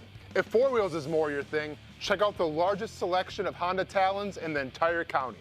No matter what you're looking for, Cycles of Jacksonville is going to have the selection you need, all with great financing and rebates. Plus, if you're active duty military, Cycles of Jacksonville will offer you 0% financing along with great discounts for military and first responders. And when you want to get off the road and set sail, Cycles of Jacksonville has you covered with everything you need to get on the water. So if you're ready for a great adventure, let Cycles of Jacksonville be your guide. Located off Atlantic Boulevard, or check out their website at cyclesofjacksonville.com.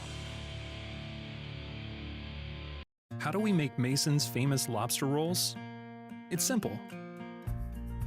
We get up before dawn, head into the open waters of Maine, haul in our traps by hand, and send only the best straight to our restaurants, where we add warm butter or chilled mayo with a squeeze of lemon and pile it on a toasted split-top roll, just like it's been done for nearly a century. That's the recipe for Mason's Famous Lobster Rolls. Thanks for meeting me here. You okay? You're my only lawyer friend, and I need your professional opinion. Okay. You see that brand new Hyundai Tucson out there? Yeah. That's all I paid for it. Do you know what you want? Yeah. I think I do. Enjoy your new car. Thanks. Bye-bye. Deal so right, it almost feels wrong. The Hyundai Getaway Sales Event. Lease a Hyundai Tucson for $259 a month, or get 2.99% APR, or get $1,750 bonus cash. Hurry in.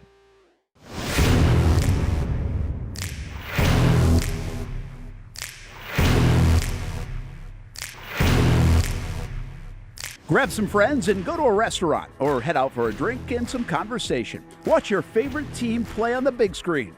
Or how about play some games? You can do all of that in one night at Best Bet. Each location has a different vibe, its own personality, like here at the original Best Bet in Orange Park. When you walk through these doors, everybody knows your name. And here in St. Augustine, it's the newest location. Play some poker. How about the table games? And don't forget about Ace's Sports Bar and Grill. And then there's the Jacksonville location right here on Monument Road. It's the biggest poker room in the state of Florida. Maybe you'll find yourself a seat right here at the final table. Best Bet, where you can have the best of times. And that makes you always go home a winner. Try any of the 3 locations, and you can always visit bestbetjacks.com. Year 2 is in the books for the Jacksonville Armada women's under-23 squad, taking another step forward in the Women's Premier Soccer League.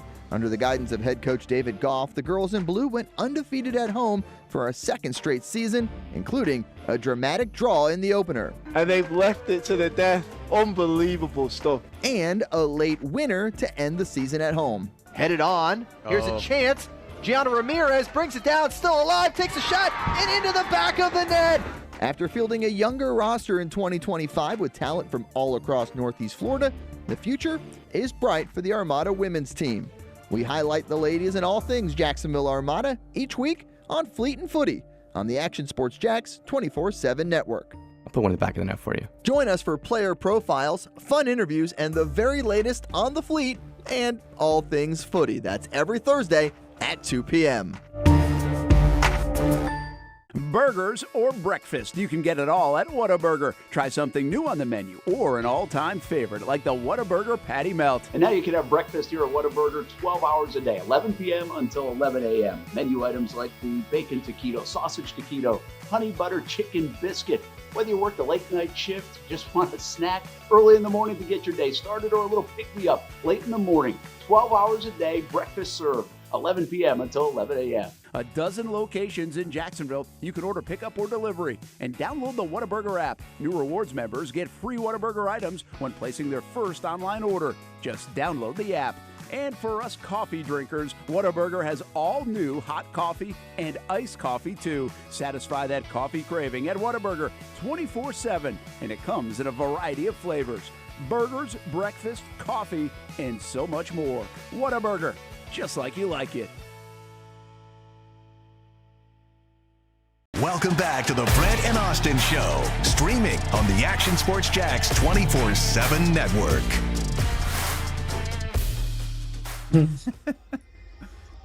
Why is this going? What I didn't understand is why is this going viral now? Like, it's an inside look that we didn't have before. Oh, this is like just a better. You guys were right. That was her. We were spot on. You guys, man. Yep. You guys are big Jordan fans. Brent, she's a brunette. I know. What does that mean? All right.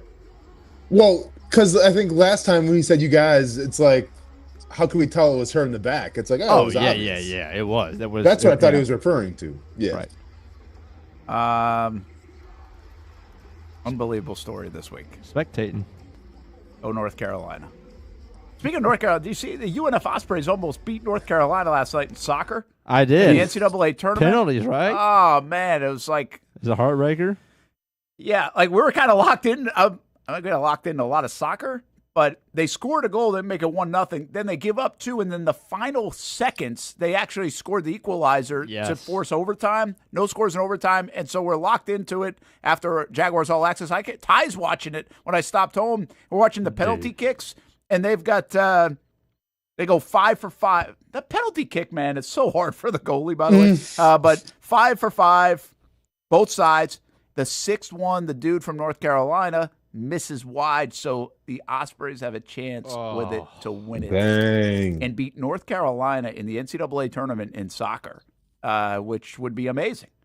Wow. And the goalie stopped it. And then they hit theirs. Was it a good shot that he needed to stop, or was it he maybe left off the hook a little bit? I think he kind of let him off the hook a little bit. But it was on target. Oh, yeah, it was on target. Like the other guy missed completely the net. And then, so then they get the so it's tied still. It's still tied, and then they get one, and then the Ospreys hit the crossbar and out. So I mean, Man, brutal. it's so close. I mean, I bet it was kind of cool. You know, like I love that stuff. I always like when you're like locked. I'm not watching a lot of soccer matches in the NCAA, but we get super locked into it. And UNF Ospreys, we've been talking about them on Talent Talk, and their soccer program's been outstanding these last couple of years. So hats off to them. That would have been a heck of a. They went up to West Virginia last year in the NCAA tournament and really performed well, acquitted themselves nicely, just did it again. One other note, I just saw this because it's so unusual to happen, and now soccer's a little bit easier. But I saw that Notre Dame, I think, was the number one team in the country in women's soccer, and Ohio State beat them in the first round of the NCAA tournament. Knocked them out in the first round, the number one team in the country. So I guess you can have that in soccer, obviously. You're not going to get that most likely in basketball. Yeah, because sometimes all it takes is literally one mistake, and that's the game, right? Yeah. Like, I mean, you can easily see a soccer game going 1-0, and that's it. So yeah, that's why I've always been so, I don't want to say infatuated, but I've been impressed with like English Premier League fans or any really soccer fan at all, because like how we know, like, okay, well, that the Jaguars are really good at running the football and like they're one of the best in terms of stopping the run. Like soccer fans who are diehards will know, like, yeah, this guy, in his own zone is a great passer, and he converts like, all of his passes. And it's just like, it's so finite in the details they have to be to a soccer fan, as opposed to like, us being football fans. It's like, okay, well, he's good at catching the football. He's good at scoring touchdowns. It's like everything's like dumbed down, I feel like, a little bit for us, which I'm not mad at. Well, I think there's, that's why they call it the beautiful game, or people that really know the nuances of it, right? It is enjoyable for them to watch. Brent Martineau, Austen Lane, and Jason Hamby. All right, I got some questions for you. Does Kawhi Leonard still play basketball? That's a that's a legitimate question. Yeah, I saw his name and I was like, I don't know. Does he play? Like, I don't even know where you're sitting at. He What's is, the deal with isn't Kawhi he? Leonard? He's with the Clippers still, right? Yeah, he's banged up, is he not? Yeah, I think I haven't been following. I mean, the Clippers games. The Clippers are terrible. Kind of, they're not good. Beal is out for the season, if I'm not mistaken. And I talked about this a little bit. The Oklahoma City Thunder, who are by far the best team right now in the NBA, right now they have the option to take that Bradley. And I forgot because how NBA trades work. It's so chaotic. Yeah, it is chaotic. Somehow I think Beal going to the Clippers, if I'm not mistaken, gave Oklahoma City the Clippers' first-round pick for some reason. They have an opportunity now, so I think it's either this year or next year, to capitalize on that first-round pick, where they can say, we want the pick from this year or the pick from next year. Well, the Clippers are trash. So the Oklahoma City Thunder, who will probably, I mean, if everyone stays healthy, will probably have the best record in the NBA, or one of the best records, and one of the best teams in the NBA, may be in line for a lottery pick if they choose to exercise it this year. That's wild. How crazy is that? That is wild. Yep. Which, I mean, they've done such a good job with their organization, and to be able to put themselves in that kind of position would be crazy. Now, the Detroit Pistons are really good too. They're having a heck of a season. Cade Cunningham's the real deal. Yeah, and I think has that been brewing, because he's a quiet top pick that people don't seem to talk about very often. Like, you don't hear his name. There's so many stars in the NBA, team. right? And they're kind of a quiet team, which Detroit's always been like that, even when they were good. Well, they weren't quiet when they were beating people up physically, but I'm saying, like, they're not a very flashy team anyway, and we like flash. So, like, they're a gritty team when they're good. Remember the year they won the championship? It was like, it felt so weird. Was that in the 2000s? Like, that thing seemed like it came out of nowhere when they won. And then they've been so bad. Like, didn't they go like, they won like 6 games a couple years ago, it felt like. Yeah, I think that was 2005, maybe, when they won the championship. And like, it was kind of. Are they the ones that set the record for most losses in a row? I think they did. Maybe recently, like in the last 2 or couple 3 years. years ago. Yeah, but they're definitely a slept-on team. I think they might still be at the top of the East right now. The East is obviously wide open. Raptors playing at a pretty high level, which I didn't really expect. The Magic are kind of up and down. Paulo's been out, and this is the problem right now with the NBA, and this has kind of been one of the major storylines. All their stars are out right now. Giannis is out. Wemby is out. Obviously, then you had Halliburton and Tatum who were going to be out the whole season. LeBron just came back. Ja, was out. For whatever reason, and they're all like either like soft tissue, like lower body injuries, or like knee injuries. Like it's kind of weird right now what's happening. So is there a real story there, do you think, in the NBA? Like something's going on? There's always this load management talk, but to me, I kind of liken the conversation to a bit like arms in baseball. There's a viewpoint that people don't throw enough, and that's why they get hurt. And then there's a viewpoint that they use it too much and throw too hard and everything else, and that's why they get hurt. I would think in basketball right now, with all the injuries, you could make the case that, okay, you're playing too much, the season's long, et cetera, or you can make the case that you're being babied all the time, so you're not in the kind of shape that you should be in. Your body's not hardened to be able to handle what's supposed to be a long season. No, I mean, I think, seeing Tatum and Halliburton last year go down in the playoffs like they did with non-contact injuries, I think it does go to show you that the load management, players, like star players, are playing less than ever, getting restricted minutes and everything. And by the time that it comes to the playoffs, where obviously you're going to be needed for 35 to 40 minutes, they're not battle tested and they're not hardened. And that's what's happened. So I do think there's something to say in terms of, these load management situations and the restricted minutes, because I just don't think guys' bodies are acclimated enough to play then that whole playoff run or even now the season, what it's looking like. I have more questions for you about the NBA. Is there too much scoring in the NBA? Because remember, like if you got 30 points, you're averaging 30 points in the NBA. That was like a big deal. I mean, what did Jordan average when he won a lot of those scoring titles? Maybe a shade Not over 30. that.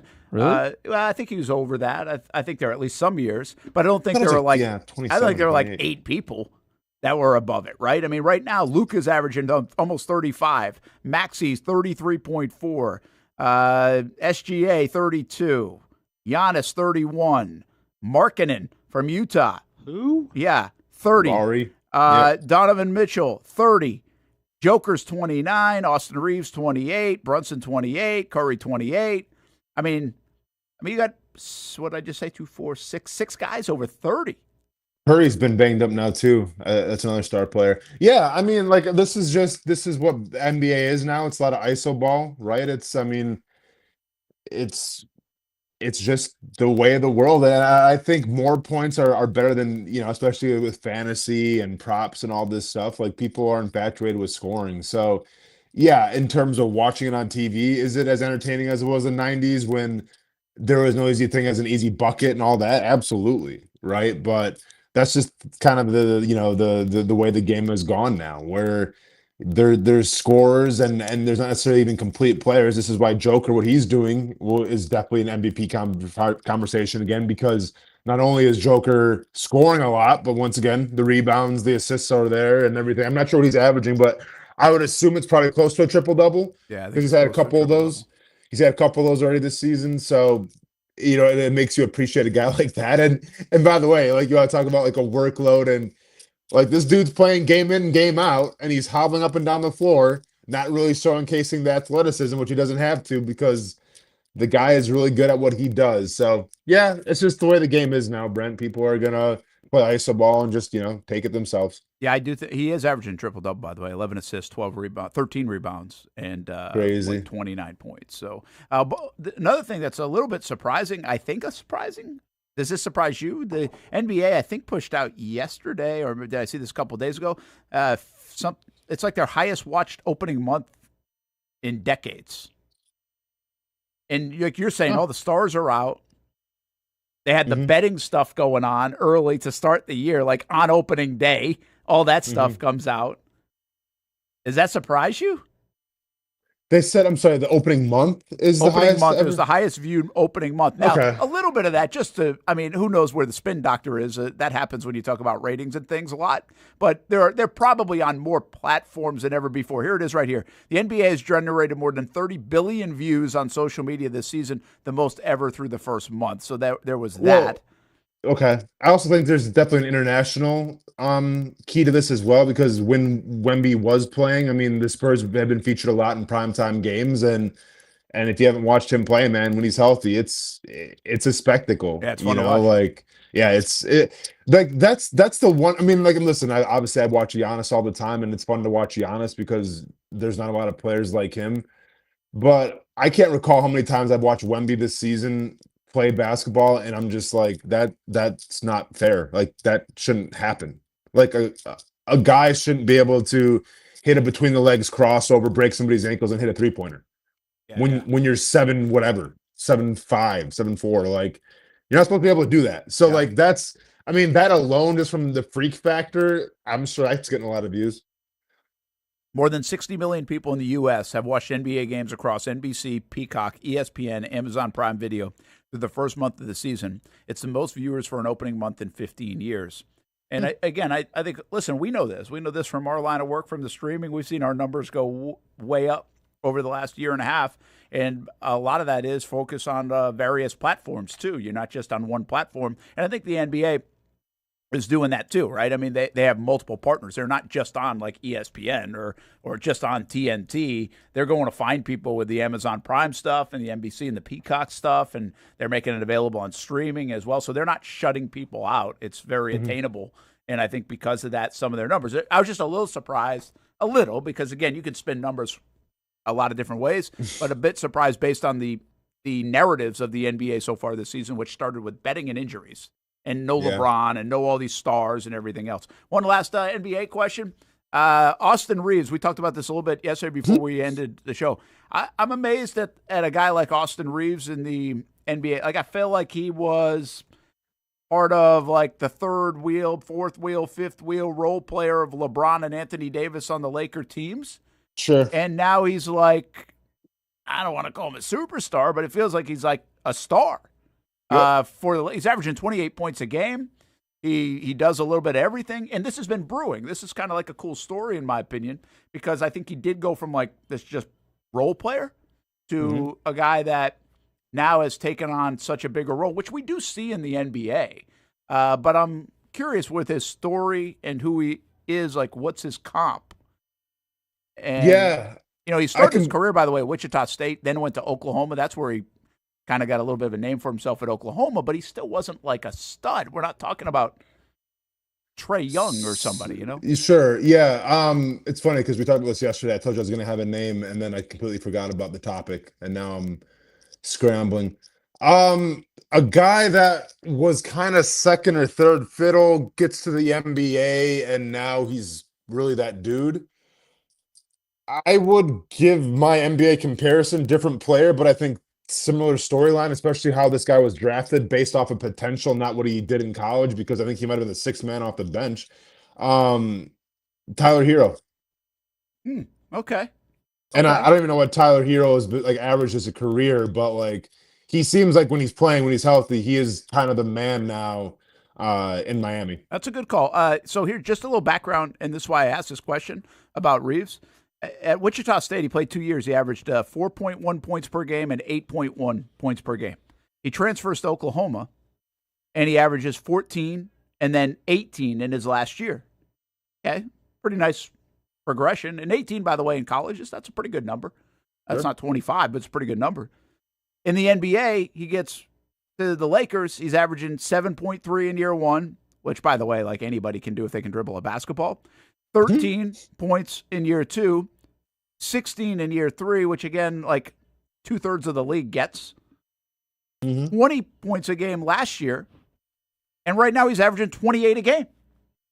I mean, the last 2 years he's averaging more points than he's ever averaged in his life in the NBA for the Lakers, and kind of in a more of a starring prominent role with some of the injuries they've had, and now losing Anthony Davis, and now you bring in Luka, obviously, which maybe it helps, but LeBron didn't do anything so far this year, and he took over that scoring load with getting 28 points while LeBron was out. So, yeah, I find it fascinating. I think he's a really interesting story. I said to you, like a Chandler Parsons type that didn't feel like he was going to be an all-star when he came out of Florida, but he ended up being like an all-star, had a good real few years, then got the max deal and didn't live up to the max deal. And I think Casey threw out Jaylen Brown, which I think is another good one for the Celtics. A little overlooked, underrated guy, but maybe one of the most pivotal guys on that basketball team for the Boston Celtics, and at any time can go throw up like 38. Hamby, I don't have, obviously I'm on my phone doing the show. Can you give me Tyler Hero's stats year by year quick just to see how many points he averaged? I want to see if I'm even close with that, because if not, then I'm just going to bury that narrative right now. If it's similar, then I'll be spreading that the entire year. But I do like the Jaylen Brown comparison as well, because I got it. Okay, what do you got? Year one, 2019 to 2020, 13 and a half. Then 15 and a half, 20, 20, 21, 24. Okay. Not bad. Kind of hit the okay. He started out better than I thought he did. Here's Jaylen Brown, by the way, went to Cal. Looks like he was a one-and-doner at Cal. 14 points a game at Cal. Again, meh. I mean, who even talks about Cal basketball, right? Gets drafted by the Celtics or signs with I think he got drafted, but whatever. 6 points a game, 14 points a game, 13 points a game, which, again, is not a lot in the NBA. That's just everybody does that. 20 points, 24, 23, 26, 23, 22. So, then he took off. Yeah. So, he's actually, that's a good comp. I like that comp. And, again, on a team of stars, see, that's what helps. It's like you're a team of stars and you kind of become one. Like Austin Reeves, to me, is like, I was even starting with the Lakers, probably as a bench guy. And the more you watched him play, and you watch some Lakers just because of the high-profile nature of Anthony Davis and LeBron, and then Luka, and it's like, wow, man, this dude is coming up with some – this isn't just a guy that's playing good for a week. Yeah. And he's really come into his own. That's – it's pretty wild that can happen in the NBA, and I think it happens more often in the NBA than we give it credit for. Because we talk about these guys that do make instant impacts all the time and are just stars, from the Giannis's of the world to everybody else. And I like that. I think Austin Reeves is a really cool story for the Lakers. So there you go. There's your NBA talk. Cool. Beautiful. Anthony Davis, by the way, on the trade block. And on the trade, because they're redoing everything in Dallas now. They fired Nico. Yep. Anything else we need to concern about? Pay attention what happens with Zion, because the this is supposed to be his prove-it season, and the Pelicans are so bad, horrible. There are some really bad teams in the NBA right now. Wizards are horrible. Yeah, there's really a lot of bad teams. Yeah, but there's also a lot of parity in the East, at least. Yeah, there's not a supreme team in the East. I mean, well, there's the Pistons. And then the Raptors are decent. Cavs are kind of reaffirming who they are, but the East will be wide open, set aside from the Pistons, who are just kind of running away with it.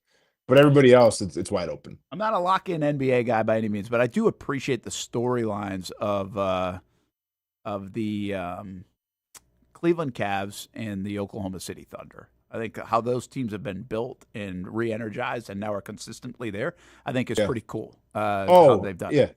And also a really cool story, too. Shout out to Con Knopel, who is from – I forgot what school he went. He's from Milwaukee. I forgot what high school he went to. But they played the Bucks a few days ago. Yeah. And since it's around the holidays, his mom told him, hey, if you have any teammates that want to come over for a dinner, like a holiday dinner, invite them over. The whole team showed up to his mom's place. So, there's pictures all over the internet and everything. But, literally – you got 3 or 4 7-footers in your house, and so I'm sure that was an experience for her, man. Most places have to be baby proofed. I don't think too many places get 7-foot proofed. Bring out. They have giant picnic tables in there. I don't know how they set it up, man, but I'm sure that was an experience. Hey, before we hit a break, let's bring in Liv real quick. Jacksonville Icemen are home tomorrow. Not yet, Hamby. We don't have to do the cheerleading video just for Liv. I'm done with the cheerleading video, okay? You are obsessed with the cheerleading video. I wanted to get the one-on-one thoughts, the review of her performance. If we are going to play it, we might as well play it in front of Liv. That is true. I didn't really think the performance was anything I haven't seen. I wasn't like, oh, wow. Yeah, but she's not a full-time cheerleader, Brent. This is a passion project. Yes, you're right. She's a girlfriend. Yeah. That is a full-time job. All right, Liv, let's see. She's an author. She's an author. She's an author? Didn't she? Isn't the book? Didn't she help write the book? Yeah, well, she's an editor. Let's say that. Okay, editor. Sorry. Different. She edits Bill's life right now. Oh. Nice. All right, play it again, Hamby. Is your favorite video of the week. Cue it up. Let's see it. Is this Bill Belichick's cell phone video? I doubt it. He did it for Instagram, yeah. There she is. Oh, she got covered up by the boy cheerleader. That guy's trying to steal a spotlight. I was going to say. He says, look at me, Bill. I know. Liv, what are we seeing here? I mean, is this legit? These are good moves. Almost lost her. She definitely got points deducted on that little fumble there. But yeah, no, it's good. I mean, they're a good team, especially for being out of college. And how much do they practice a week, do you think? I would practice 2 to 3 times a week. Well, I meant how much do you think they do now that they're just parading Bill everywhere? Yeah, she can't make all the practices. No, you think she goes to practice when he goes to practice? Oh, break it down. Oh. All right, I'm done with this. Can we Yeah, Brent, we're getting spicy. Oh, come on. It was the dance routine that was coming up. We got spicy. Man. Yeah, there's 4 different parts to a cheer routine in 2 minutes and 30 seconds. So.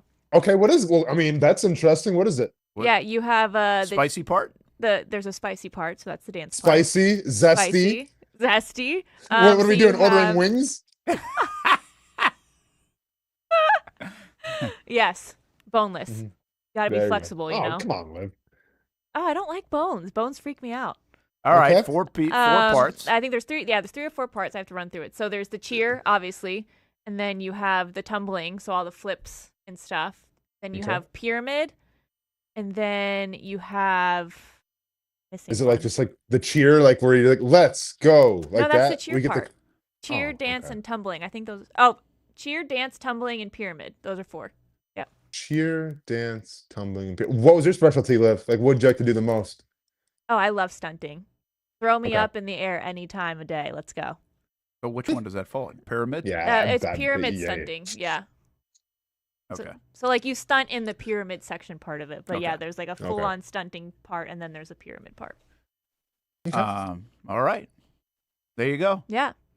Liv, are you ever going to take the Jacksonville Iceman jersey off, or are you just going to wear that every day? I love it. The oversized fit is in. We were talking about that yesterday. Liv is really stuck on this whole like skinny jeans is out over. She said She that ain't to me wrong, like Brent. 16 times this week. She's not wrong, man. Baggy jeans and everything are back. Like, I'm not mad at it because I think it's more comfortable. Like, trying to squeeze my frame into those skinny jeans back in the day was a task. So I'm happy for it. Would guys actually wear skinny jeans? In a way? Back in the day, yeah. Come on. Yeah, they used to. We used to. Like, what are you talking about? Used to like. Liv, where you talking about 15 years ago? This was like last Wednesday. People were wearing skinny jeans. I don't LeBron know. was wearing skinny. Yeah, everyone was. I mean, I don't Really? care. I missed out. I guess I don't pay. Liv, I don't. what have you been? Aren't you shopping right now? I am. I guess I like. don't. How would you not notice that? Really? Yeah. No, like guys like skinny jeans as opposed to like what's like. It's not skinny, but there's also like I guess fitted. Slim. There's fit. there's Like a slim. slim There's fit. slim I think fit. You know slim what I fit is mean? skinny. Like right? Wouldn't that be the same category? Well, Same? no, I mean skinny is like when they're painted on. Slim is like you maybe got a little room to breathe, but it's similar, Brent. So can Like, I still wear I'm my with you. slim fit? I think you can wear slim fit. Well, No? then Okay. I don't know. I'm not a guy. I in kind of thought fashion. slim and skinny were in the same category. They're cousins. They're cousins for sure. They're cousins. Mm-hmm. All right. Well, First cousins. I guess we'll find out. Brent should wear them and walk around some millennials. And see Well, what I they really say. don't give a damn what they That's think. true. Though. That's a problem. Like I'm not Oh, thinking about that's what not the anybody's problem, going to Brent. think when I walk out. That's not a problem at all. That's a solution for you. Don't That is worry a about what solution. these kids. I really yeah. don't care. Yeah. But, maybe I would have at one time, but not now. I don't think I'm like I don't get in the. I'm excluded from the trendy category. Is That's my fair. point, right? Like I've reached We'll a allow it. point where in and out of trend doesn't matter. If I'm in trend, Awesome. it's not that cool anyway. Yeah. And if I'm out of trend, who gives a damn? Just now you're the old guy. Brent, let me ask you this: Would It's a you ever comfortable rock? place to be. Yeah, it's you, man. But would you ever rock like the suit top? And LeBron did this. A lot of NBA players do this now, and then rock like the suit shorts in the bottom. No. So you got like no, you can It's rock that. insanely bad. Brent, you get the cast for it, man. Game day fit. Let's go. Come You're on, not Brent. wrong. Do they have to be like Hamby shorts? These, I'm not gonna lie. Generally speaking, Generally speaking, you're talking about maybe like a 7 to 5 inch inseam. Yeah. Yeah, because for some reason, like Hamby's like age group decided that nut huggers are cool. I mean, I've been wanting to say that the entire conversation. I'm like, okay, I'll be respectful. Then Brent just comes out and says nut huggers. Okay, fine. Put that in a tweet and retweet it right now. Like, I don't it's get on it. the table. I don't get it. I feel like that trend can't stay for long. No, I really don't get it either. I mean, but at the same I've time, been wearing them for 5 years. That's Brent, but I come from the generations. Brent, we were wearing our shorts like down to our ankles for like basketball, which in terms of playability made zero sense at all. Because any crossover between the legs, the ball is hitting your shorts. You're done. It's hitting the crotch That's of your a shorts. self-inflicted wound right there. I don't know what we were doing. Yeah, I think like I don't know if I ever got that saggy. You know, Hamby, because I'm not on the cool trend usually. Like I don't go all the way to that end of the spectrum. Yeah. But I don't know if I ever got the long, like Jason Williams white chocolate kind of Hamby, long. I'm gonna need you to type in TJ Ford long shorts, please, and bring that up because if you don't know what that is, like this is what I grew up with, man, and it's unreal. But Did you grow up at all in the saggy jeans or pants? Me? Era? Yeah. That's my era, sir. That is your era. TJ Ford. I don't get that one. TJ Ford, yeah. Like I know What I do you mean you don't sound get that old one? when I don't, but I don't get the whole saggy thing. I still see it actually a little bit, and I'm like, why would you want to walk around all the time, constantly pulling up your pants? Like I just don't understand it. Yeah, It I seems mean, like work. Work. Yeah, I mean, to be fair, it was work, but when because once again, I had some slim fit pants myself, like that was a lot more work. Just because, like, you're not comfortable, you're not mobile. Like, at least in the baggy fitting stuff, oh, Brent, I'm mobile, man. You know what I'm saying? You are Like, mobile. I'm sweating, but I'm mobile. You're doing extra work, but you're mobile. Yeah. I'm mobile. Anyway, Yeah. that's And a the- fashion yeah. show of the day. Go ahead if you want to keep going. Hamby, no, did you find the picture, Hamby? Yeah, yes, where's I this did. TJ Ford fit? Here we go. Is this a game day fit? What are you pulling up? It is, I mean- in fact, a game day fit. Excited. The dramatic pause. Oh. Oh, yeah. Yeah. Oh, yeah. That was real. That's like, awesome. They even was flare. crazy. I love a And flare. he was like, I forgot how tall he was, but like this is cool. Like this is That what we're was cool. rocking. That was cool. Yeah. Now you got college football Oh. players that wear shorts a lot shorter than that. I know, man. Or It's pants shorter insane. than that. It's yeah, insane. I feel like that is so uncomfortable right there. At But I least they're guess- not falling off. What are the ones? The joggers? This I is love like, joggers. This is like the difference is those are baggy joggers. Yeah, there's Those are wide leg joggers. those are yeah. the flare Yeah. fit joggers. I wasn't a big jogger fan. I bell actually bottom do like the joggers. joggers now. Like I'm Bell-bottom okay with the joggers. I love Like joggers. I've hopefully that trend doesn't leave too soon. Never. 'Cause I don't got care some. if that leaves. Liam I'm Cohen keeping rocks it. those, doesn't he? He does. Doesn't The whole Liam Cohen? staff Oh yeah. does. The whole James staff Gladstone, rocks. Tony Baselli. Yeah. And Yeah. black socks. No white socks over there. Lululemon over there. Yeah. Yeah. You're not supposed to wear white socks. Oh, I know it's just a Tony Baselli thing. And I think James Gladstone is the same too. He won't wear white I socks. think that might have been going back to the Coughlin Day thing. I think that's It why. is, but I think Gladstone even said like he won't wear white socks. I got white Liv socks on right sounds like an article. Sounds like an article, Liv. Sounds like a special story feature for Countdown to Yep. Kickoff. Sorry, you got? Brent. We're way past your, Detroit Lions crap from a year ago. Yes, we're you're on the right. Black Sox now. That's okay. We Yeah. celebrated the anniversary. It's all right. Yeah. Okay. Cool. It was a big week.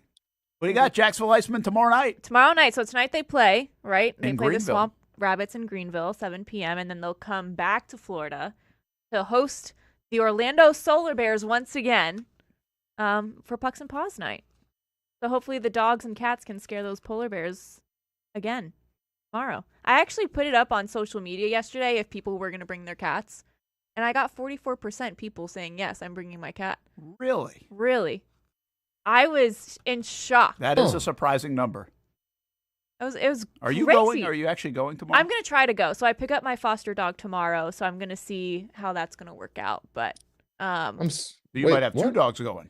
I don't know if I'll bring the foster dog to an Iceman game. I mean, I have to learn about him a little bit before I bring him into that type of environment. But I would love for Aspen and I to go. I just feel bad leaving a foster dog that I just picked up, and now I'm going to a hockey game. Liv, what like you got another dog now, or is it just you're watching him? I'm confused with the foster dog.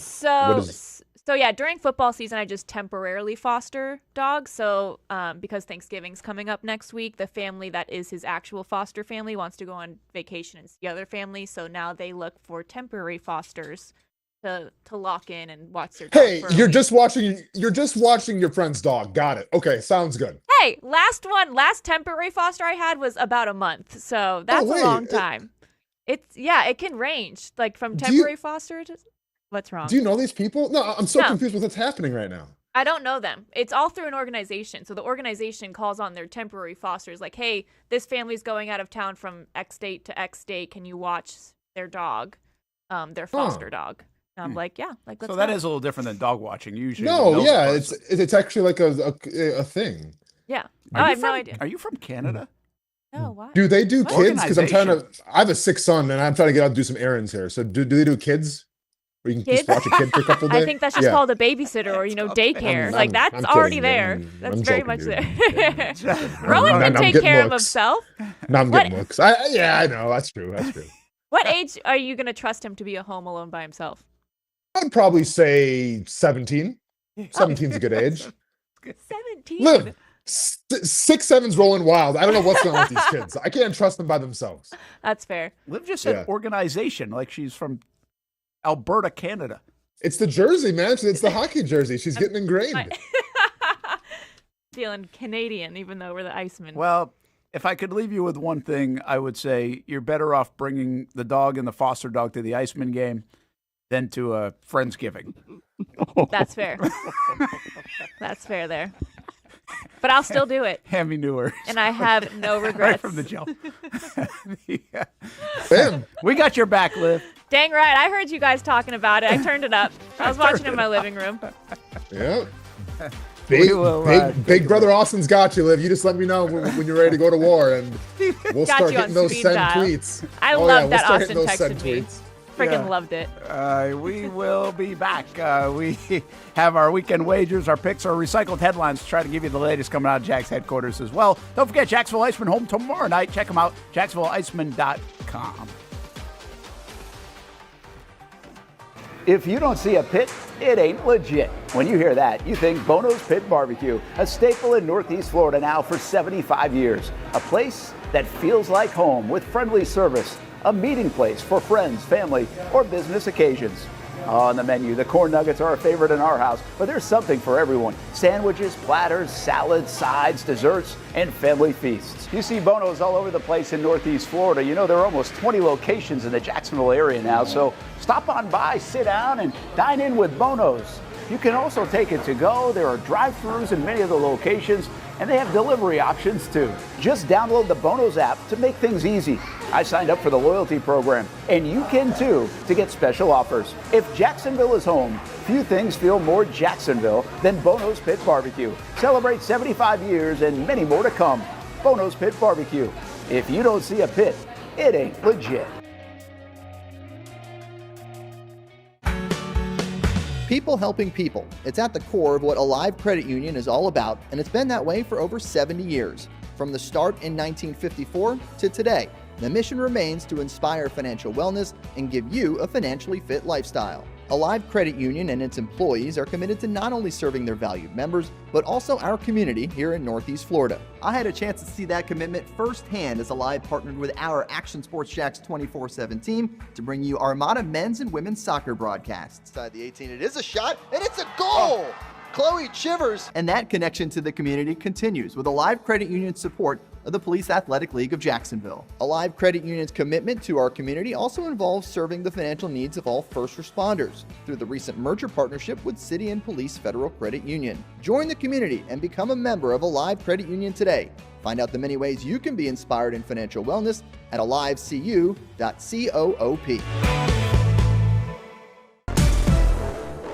CGC Water Treatment and Plumbing is taking their 75-plus years of expertise and expanding to CGC Home Services. Water treatment and plumbing is still a big part of what they do, and now they can do even more for you.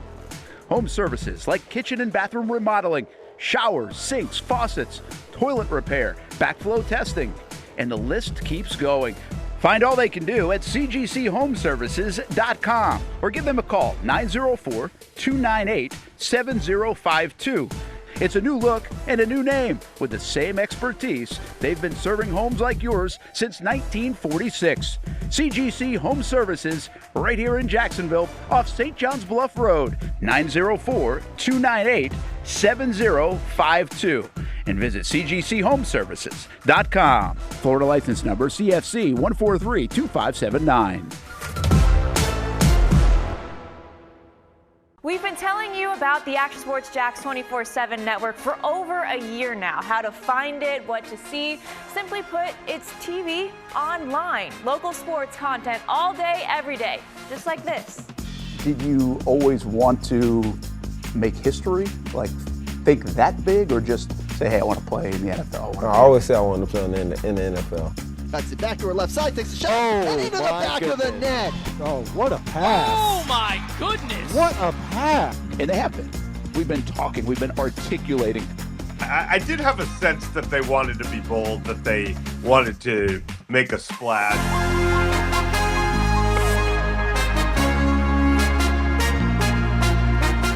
It's content you won't find on TV. Find it on actionsportsjax.com and just sit back and watch local sports all day on the Action Sports Jax 24/7 network.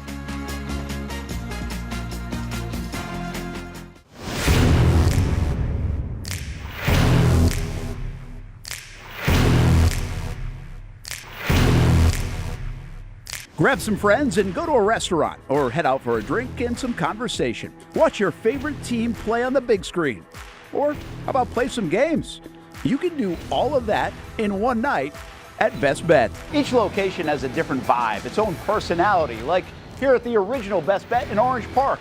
When you walk through these doors, everybody knows your name. And here in St. Augustine, it's the newest location. Play some poker. How about the table games? And don't forget about Ace's Sports Bar and Grill. And then there's the Jacksonville location, right here on Monument Road. It's the biggest poker room in the state of Florida. Maybe you'll find yourself a seat right here at the final table. Best Bet, where you can have the best of times. And that makes you always go home a winner. Try any of the 3 locations, and you can always visit bestbetjax.com. Welcome back to the Brent and Austen Show, streaming on the Action Sports Jax 24/7 network. I swear that was Oh my God. I swear. Stop. I swear. Please stop. This dude. This dude. This guy. I meant to throw up the spreads, but it was wacky. Just not working well for you. It's coming. It's coming. I mean, Hamby, I sent you the video worry about of those the spreadsheets. canine during the puck drop. I was trying to get that too, but I was on the way back from heating up my lunch. Okay. Did you guys see that? There's a video of a canine. They brought like a canine for the puck drop, and the canine does what canines do and attacked one of the hockey players. Really? Yeah. Like, did they have to get him off him, or did Well, he fend yeah. for himself? He had like lockjaw on the guy's glove, and they had to like take the glove off, and the dog had the glove. Yeah, it's crazy. Just wanted to play. Wanted to play a little bit. Hey, I time guess for so. our Republic Services recycled headlines. RecyclingSimplified.com/holidays. How you can recycle around the holiday season and recycle every day of the year. Check it out. RecyclingSimplified.com/holidays. See what you can recycle, reuse other materials as well, and organize food waste, plus disposal of Christmas trees. So check it out at RecyclingSimplified.com/holidays. Brent Martineau, Austen Lane, Dad duty, Doc duty today. Casey Kurtz. Oh yeah. Stops It's by late, here in you the know. noon hour, and Jason Hamby as well. Yeah, you're not going to block that sun. Good luck with that. Do the whole show right in front of a window, huh? Yeah. And most of it's been okay. It's but been- that sun's been starting okay? to, yeah. Hang on. We'll move it around here. We got it. All right. You want that natural light facing you. You might have to flip totally around and face Brent, move your house. Brent, don't let me do a power rankings of some of your shots that you've had when you've been on the road. Yeah, amen. I'm with that. There's some of that. No, there's a lot of that. The effort is there, though. Yeah, Usually I get annoyed most of the show because of it. yeah, you've had some real terrible ones. I mean, That's why we have pictures now. you were just talking about what Hamby shorts are doing to his situation. I mean, you've had some that. Good thing you weren't wearing those shorts, or you would be on a list. There we go. I'll tell you what. You're going to start to wonder about Casey. And Will how not much be going he's to on Boy the of the list. Sport. How many lists is he on? None. Well, Yeah, because he talks about it a lot. No, bro. Like he talks about a lot of lists. Okay, I walk in here Which and usually is a guilty thing. first off, the only list that I know I'm on is not allowed back at Pensacola Airport. Not allowed to go back there. That's the only one I know for sure that I'm on. But you're going to talk about the shorts that people are wearing right when I walk in here and say some very questionable things. And then I go back to you guys at Furniture Source, reclining, looking straight down the situation. It was not good. Austin texted me about it as it was happening. He's like, turn on the show. This is bad. And it was bad. It was bad. Listen, Austin was he was available and on Tinder at the time. I mean, what do you? That's a good point. So it was a showcase? It was a showcase is what I'm hearing? It was a combine. This is foul. It was a combine. That's insane. That is insane. By the way, that shot looks tremendous. You like this right here, Brent? That looks I'm, really good. I'm blocking. Careful though. Easy. Don't give up your secrets. I got it.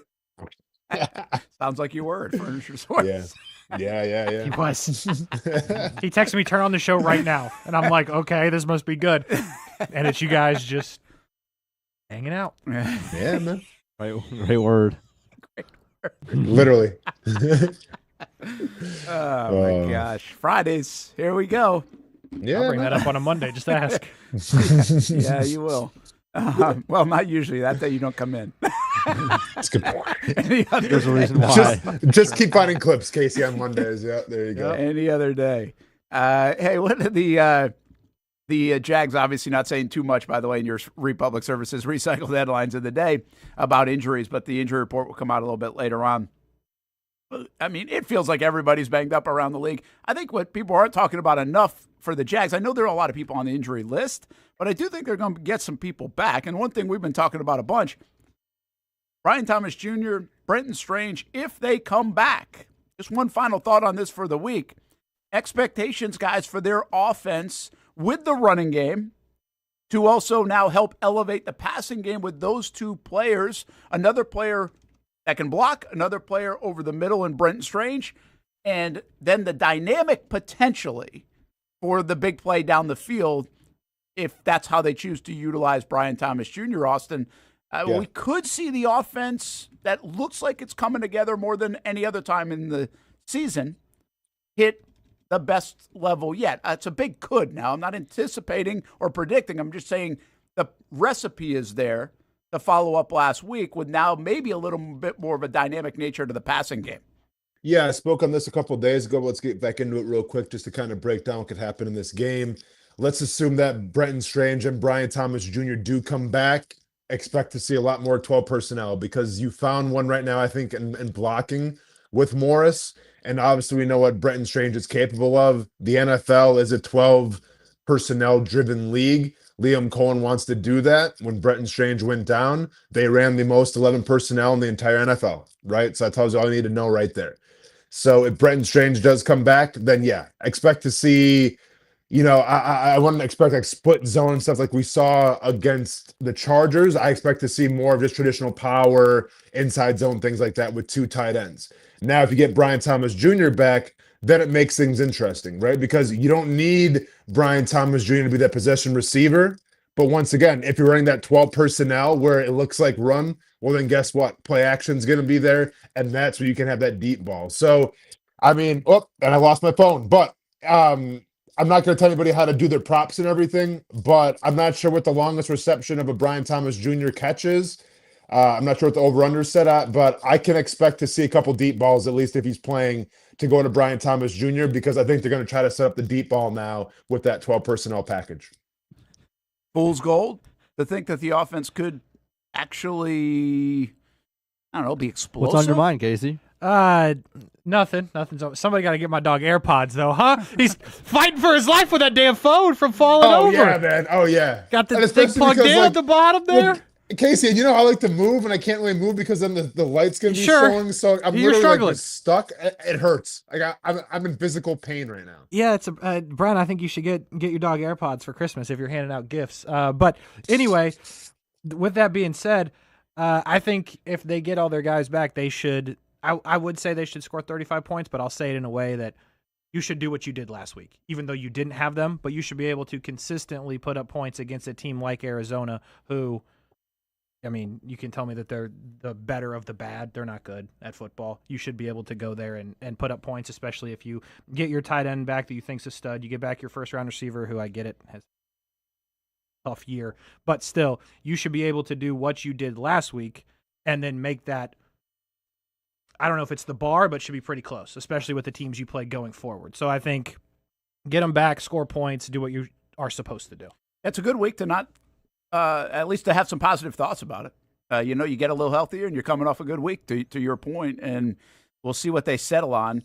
By the way, just news out of Arizona. Jonathan Gannon says Jonah Williams is going on IR, the right tackle. And they are without DeMarcado, of course. I think we already knew that. And Marvin Harrison and Baron Browning, they're all out against the Jags. So they're firing the gut. Matter. Isn't it like 9 a.m. there? They do 9 a.m. press conferences. I was just thinking in Arizona? the same thing. Well, it's actually 2 hours, so it's like 10. Oh, I was a little okay. surprised. A lot of guys are later. I was like, get up and let's do it. Yeah. I guess it's not that much different than Cohen. Cohen goes at 10:30 on a Friday. But to rule them out, because Cohen doesn't do that, he'll wait till the practice report. Which is still really wild to me, is that the transparency of this organization has been a lot. Yeah. But by Friday, they still want to hold on to that until that practice report comes out at whatever time. Gamesmanship, Brent. It's a little bit of, man. They just don't want that other team to know until they have to know. I like it. Yeah, Travis Hunter might be coming out. We don't know. Who knows? Like, well, he's definitely not. Okay. I'm pretty shocked. Yeah. Jonah Williams, isn't he terrible? I know he's not playing, so it doesn't matter. But the Bengals drafted him high, right, and then gave up on him? Yeah, I think so. I think the left tackle's playing pretty well, as we said the other day out of Ohio State. I think he's played okay. Other than that, they're pretty pedestrian or bad on the offensive front, so it could be a good day. I just read another quote tweet out of the Eric Armstead. Cohen said that padded practice on Thursday has been playing out of his mind. Not just like yesterday, but like in the last few weeks. Whatever. That's an interesting deal. And that always strikes me, because I would think as a veteran player, Austen, like a practice, you're not standing out at practice. You're getting your work in. But it's interesting that coaches believe that a guy stands out at practice to that point. Now, if you told me like Christian Braswell was standing out at practice, I'd be like, okay, well, that's his game. Like that's what he's going really hard. That's where he's got to show up. It's interesting to hear that from Armstead. But again, the Armstead conversation is pretty good right now. I think it's he's playing pretty well. I think I brought it up to you the other day, Austen. I mean, he measures pretty well amongst defensive tackles in the NFL. From sacks leads the way, and pressures is like 6. So the sacks and pressures actually marry up, and he's performing pretty well. If they don't have Trayvon Walker, they're going to need him to play well again. I thought you were going to say if they don't have Trayvon Walker, put him out at the edge, which I was thought about it. Going to get ready to log off early here. Yeah, no, I mean, regardless if Trayvon Walker plays or not, you're going to have that interior push again, because you had that against Justin Herbert. So you might as well, run it back again against an offensive line that we just talked about. They're not that good. Yeah. So anyway, that's the latest on the Jags. We'll see that report coming out, and we'll have it for you tonight. CBS 47 and Fox 30. We'll be on the road with the Jags tomorrow in Arizona, and let's see if the Jaguars get this W, go to the desert, get a win, and go to 7-4, and maybe start rolling a bit as you enter closer to December. All right, we got our. What are we doing first? Weekend spreads. We've been starting with the spreads. We all suck. Some worse than others. It's not good. It's not good. We're running out of time, by the way, to catch the sports office, too. Look at that, Casey. Yeah, tied not for even second. a 6-0 versus 0-6 would put us in the lead. That's bad. Yeah, and that ain't happening. Oh, it is not. All right. We shouldn't have included them. Because it'd be a lot better if we were just tied. It's the first time actually someone's in here from there. I don't get the vibe she's making the picks. So it's a good vibe. Okay. That's a good vibe check for you. Weekend spreads brought to you by Mason's Famous Lobster Rolls, masonslobster.com. Check them out in the town center up in Fernandina Beach as well. You guys lead the way. Cool. Missouri, Oklahoma. Well, Austen, you sent me your bets, so I do know how you're feeling about this one. Just because I saw it in what's going to happen next segment. I'm assuming you want to take Oklahoma. Austen? 1 second. So got you, Austen? Yeah, I'm here. Okay. You got me? Okay. Oklahoma? I mean, I love to take Oklahoma, Casey, but unless you feel a certain type of way about Mizzou, I'd love to hear, some. This is what great teams do, right? We talk through it and we find the answer. Well, you guys certainly look like a great team. We are not a great team at the moment. Well, we caught you, Brent, so I don't. That's true. We're not a great team either, pal. All right. Well, yeah, we suck. Better than great. Yeah. Here's the deal. I like Mizzou. I don't like them enough to overrule you. Okay.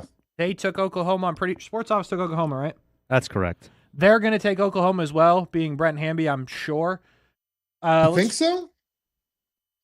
Nobody thinks Missouri's coming close here. I don't think. Okay. I say let's take Oklahoma because I think that is the right pick, and at the bare minimum, we play a little bit of defense. Okay, so you're okay doing that over a game picker upper for this one? Okay. I was actually leaning toward Missouri. Yeah, you were. Picker upper. Boy. Go ahead, do it. Do it, Hamby. Hamby, you think the bounce coming off Tuscaloosa isn't going to get Oklahoma? That's a good point. Riding high? No, because I think Mateer is week by week getting healthier and healthier, and I think that their backup quarterback's in for a world of hurt against Oklahoma's defense. Yeah, I do too. Overrule them. Hamby just pushing around Brent. How funny is this to see? And he wonders why they're collapsing. Brent just getting bossed around. It's collapsing. I mean, we've been like this for 5 weeks. All right, Hamby. I want some in my back pocket. He's I can scared. say you're an idiot. He's scared. Little defense, that's fine. All right, we're taking Oklahoma. All right. USC, Oregon. Go ahead, fellas. I know you want to go USC here, don't you? I think I do, because I know that Austin's gonna take Oregon. Don't think about them. Think about ourselves. Not worried about the competition. Living rent-free in people's heads. Don't be so soft. I mean, I think Oregon's going to win the football game, but after the performance that I watched last week against Iowa, I think USC, Maeva's good enough. 2 weeks ago, whatever. Yeah, I think Maeva's good enough to keep this close, maybe late backdoor cover here to get it within 10.5. That's just too much for me. All right, I like it. I would have gone to USC as well. So you guys are taking USC? Yep. You want Oregon, right? I saw your picks. Absolutely. Yeah, you saw my picks. Absolutely. I think Oregon's defense actually is tailor-made to beat USC's offense, and I'm not worried about Oregon's offense at all. And it's at Autzen. Hopefully it doesn't rain, obviously, but yeah, I like Oregon here. I'll ride with you. That's fine. We'll take right. Oregon. Sports Office has USC. Oh, that's a game picker upper, Casey. We got an opportunity here. I like Quack, that a lot. quack. This one's a tough one now. Florida getting 4.5, guys, against Tennessee. Tennessee hasn't won in Gainesville in forever. 0-3. Florida's been like they gave up a couple weeks ago, but then they were back last week. Yeah. Really interesting to see what you're going to get out of the Gators. I have no idea. But I think Tennessee's a little bit like that too right now. Yeah. Wait, is it us? Sorry. Yeah, you guys. Austin, So, I Casey, think. Go ahead. Yeah, I'm gonna say this. This game is a coin flip to me, and usually in these SEC coin flips, I always defer to you because you always find that one game that nobody else picks right that you always pick. So I'm gonna defer to you here. I'm going to say we go Tennessee just because it doesn't matter who they play, they score points. They don't always win. The Gators do not score points. I mean, Tennessee put 27 on Oklahoma. They put 56 on a Kentucky team that beat Florida. So I think Tennessee is going to score points wherever they play. I think the Gators are not good. So I think Tennessee, I know it's 2003 or whatever, I think they win and cover. So I say we go Tennessee. Let's do it. Lock it in. What do you like here, Hamby? Yeah, I always say that those things, they haven't won since 2003. Those things matter. It's the same as the Colts playing in Jacksonville or, Florida playing against Kentucky. It doesn't matter. Every time Florida goes to Lexington, they lose, even if they're way better. Every time now, like in the last 3 years, they won 26 wins in a row. Something like that. Well, it's always a struggle to me. Oh, it might be a struggle, but they won 26 in a row at one time. So I mean, let me just boil it down to this. I hate to bet on DJ Lagway. We'll take Florida. Okay. Word. I don't mind it. That was odd. What is he was not making a decision. He was like Steph asking where you want to go to dinner. No, I could tell. I like it, Brent. I like it. Sports Office has Tennessee. So that's our game picker-upper. Yeah. Oh yeah, freaking games. Yeah. Rest your head on the pillow with a team that doesn't have a coach, a quarterback that they're running out of town, and screaming, "Yeah, okay." And a team that hasn't won there since 03. Lost to Kentucky. Kentucky couldn't beat us. Colts at Chiefs. I got the Chiefs all day in this one, guys. I did too. Austin. Yeah, I mean, it seems like now or never for the Chiefs, Casey. Sports Office has the Chiefs. Honestly, they're so much better at football. If it was it's your Indiana roots coming out. No, it's the records of the teams in the league and the players on the field. The only place the Chiefs are better right now on offense, at least, is quarterback. I would take the rest of the Colts guys. I mean, if this was see, this is the thing, Casey, and this is a good point. And I think I hear you leaning towards the Colts. Last week, I thought for sure the Chiefs were going to win. Like, I guaranteed it. I put a lot of prop bets on it, and they lost because I let the past dictate how I felt about it. The past Chiefs should win this game. The Chiefs might be done. Like, this might be it for them. Like, they maybe aren't who we thought they were. So, if you want to roll with the Colts, Casey, if you're feeling froggy, I'm down for the Colts. I mean, can the Chiefs stop the run? No team has stopped Jonathan Taylor yet. Can they? If the answer is no, then I think we go Colts. Let's go Colts, man. Let's go. You got talked into it. You don't believe the You Colts got the next are two. winning that game. I'll go with you, Austin. Brent, you don't believe the Colts in general, Brent. You haven't all I season. don't. Meanwhile, they're the best team right now in the AFC, but all right. Yeah, they're not going to win that. We're taking the Chiefs. Are your family Colts fans up there? Yeah. They By do? the way, the Colts don't have to win. They just have to lose by one or two. Well, that's true. They can do that. They are Colts fans. You like the Jags here? Yeah. Yeah, the Brent, Cardinals. how do you feel about it? Not as much. You don't. I know you don't. Remember when he did this last time? What happened? They got stomped. They got obliterated. Yeah, I don't think you're going to obliterate it. I just think it's a really tough task. I actually think that 2.5 could play. Because, I mean, that's sticking out to me that 5 losses by a combined 13 points is insane. But now they've gotten thumped the last 2 weeks, the Cardinals have. I do think the Jag. I would probably pick them to win. So if I'm going to pick them to win, let's go with the 2.5. Let's roll with it. All right. I'll buy back in. Come on. Austin. I mean, listen, man, I like the Jags here a lot, but if we want to, if this is the week where it all gets turned around and all of a sudden we're, because I assume the Sports Office has the Jags. They do. I can't think. I mean, what do you got, Casey? So talk to me. Jags. Yeah, Cardinals are Saints West. It's fine. Yeah, I know. They're so bad. Yeah, Jags. Dang it. I like that you guys feel that good about it. The Cardinals, Brent. Have you seen them? Yeah, Give me the 13-point crap. The Cardinals. Jacoby Brissett. Bam. Are they going to have crawler uniforms? No. Okay, I'm not worried about it. No, Wait, are the Cardinals? Day. Are the Cardinals wearing those like new desert alternates? Because I would change my pick. Yeah, I haven't heard anything about an alternate. The Desert Storm. Yeah. I don't think they have tortilla colored. I think we would have already yeah. seen that. They're not wearing this. Okay. I doubt they're doing Jags that. For sure. But if they come out in those sad jerseys, we're screwed. Jags are done. We have 3 touchdowns. You guys have the Bucks? Yeah, it's Bucks Rant. No, is it us or you? No, it's us. It's us. Austin, what do you think? Well, once again, letting the pass be the indicator, I feel like this is the Bucks spot here. 6.5 is a lot, but I don't know what the Bucks really have right now in terms of their injuries and everything. Like Chris Godwin's coming back, but Becca or whatever, huh? I didn't. Bucky know Irvin's not back. Sorry, they say he might be out for longer than people even think. Somebody said non-injury related. Yeah. Ooh. You know what? I mean, I almost think the Rams, Casey. I wanted to pick the Rams, but I was going to let you pick it. So Rams. Yep. That's good. I like the Bucks here. Although they have lost 3 out of 4. And it's a tough schedule, man. They're in. You know the Bucs have never won a game in LA. Never. I don't care. They don't have to. We'll lose by 6. But 30-24. I made that up. They are in the middle of it. Look at the schedule right now that the Bucs have played. They're in the middle of. They went Eagles, Seahawks, 49ers, Lions. Then they played the Saints and won easily. But then Patriots, Bills, Rams. The Rams might be the best team of that group. I know. I'm just telling you, that's a crazy Life comes schedule. at you fast. Yeah. That's a hard schedule. And then it really loosens up after this. But, yeah, I'm going to say they put up a good fight. Bucs cover. You like that, Hamby? Yes, I do.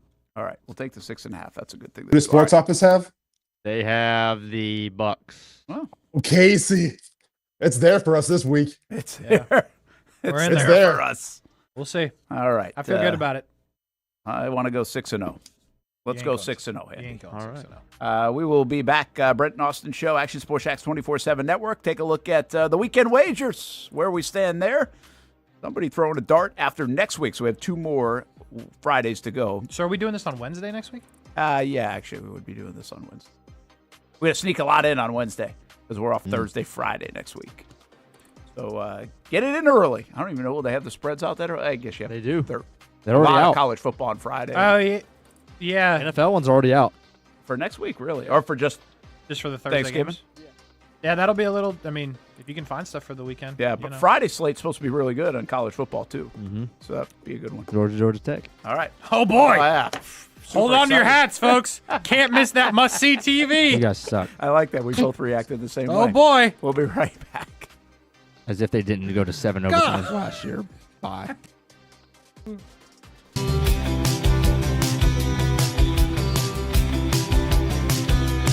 Welcome inside the Armor Guard exterior and gutter helmet showroom. There's a lot going on, like glass exteriors, replacement windows, and down there we have the retractable screens and awnings, plus hurricane protection. Let's talk more about those gutters, and to do that, we bring in Kevin. He's the owner, he's the expert. Why Gutter Helmet? Well, Gutter Helmet is truly the only maintenance-free product. It lets the trash and debris go on the ground. The water wraps around and goes inside. Unlike filters, they sit on top of the gutters, and the trash and debris build up on top of filters, which requires maintenance. With Gutter Helmet, we're going to keep you off the ladder, the most dangerous thing in your garage. With Gutter Helmet, you'll never clean your gutters again. So get off the ladder and put on the helmet. Gutter Helmet. Get a free estimate at gutterhelmetofnorthflorida.com. You can also call 904-762-7779 or visit the showroom on St. John's Bluff Road in Jacksonville.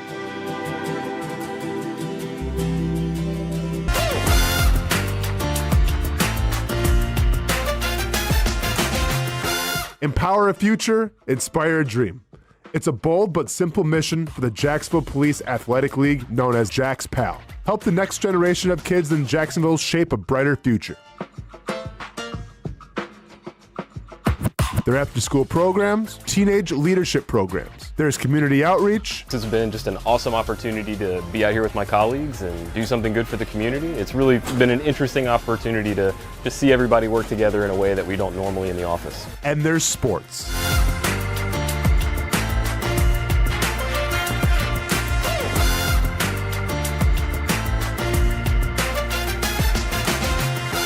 There are also ways you can help the next generation with a donation of any kind. Just visit jaxpal.org to get more information. Empower a future, inspire a dream with Jax PAL. It's one of the hot spots in the area. Welcome you to String Sports Brewery out at the beach. Big crowd on hand tonight. The fans are here. And now, the newest hot spot at the beach is open. String Sports Brewery in Jax Beach has opened its doors with rave reviews. We're going to be fans forever. Cozy up to the bar, grab a seat in the sports-themed restaurant, or grab a seat outside and feel that breeze coming off the beach as the weather warms.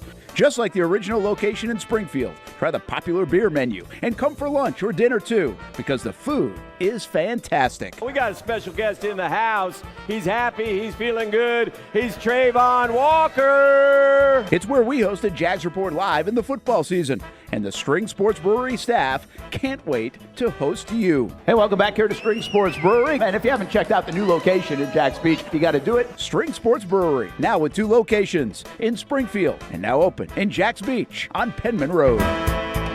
There's a saying in sports, you can't win them all, But you can win a lot with good folks on your team, like that one painter, First Coast. It's tough to beat the sun in Florida, so your home fades. It's tough to beat that HOA when they come calling. Beat the sun, beat the HOA with that one painter, First Coast. And it's a good time to do it. Less rain to work around, and painting in mild temperatures is perfect. After all, the paint bonds to the surface so much better. Give that one painter First Coast a call at 904-417-3557 or look them up at first-coast.thatonepainter.com. Fast estimate, guidance on color and HOA requirements, and the highest quality job you'll find anywhere. Be a big winner in your neighborhood with that one painter First Coast on your team.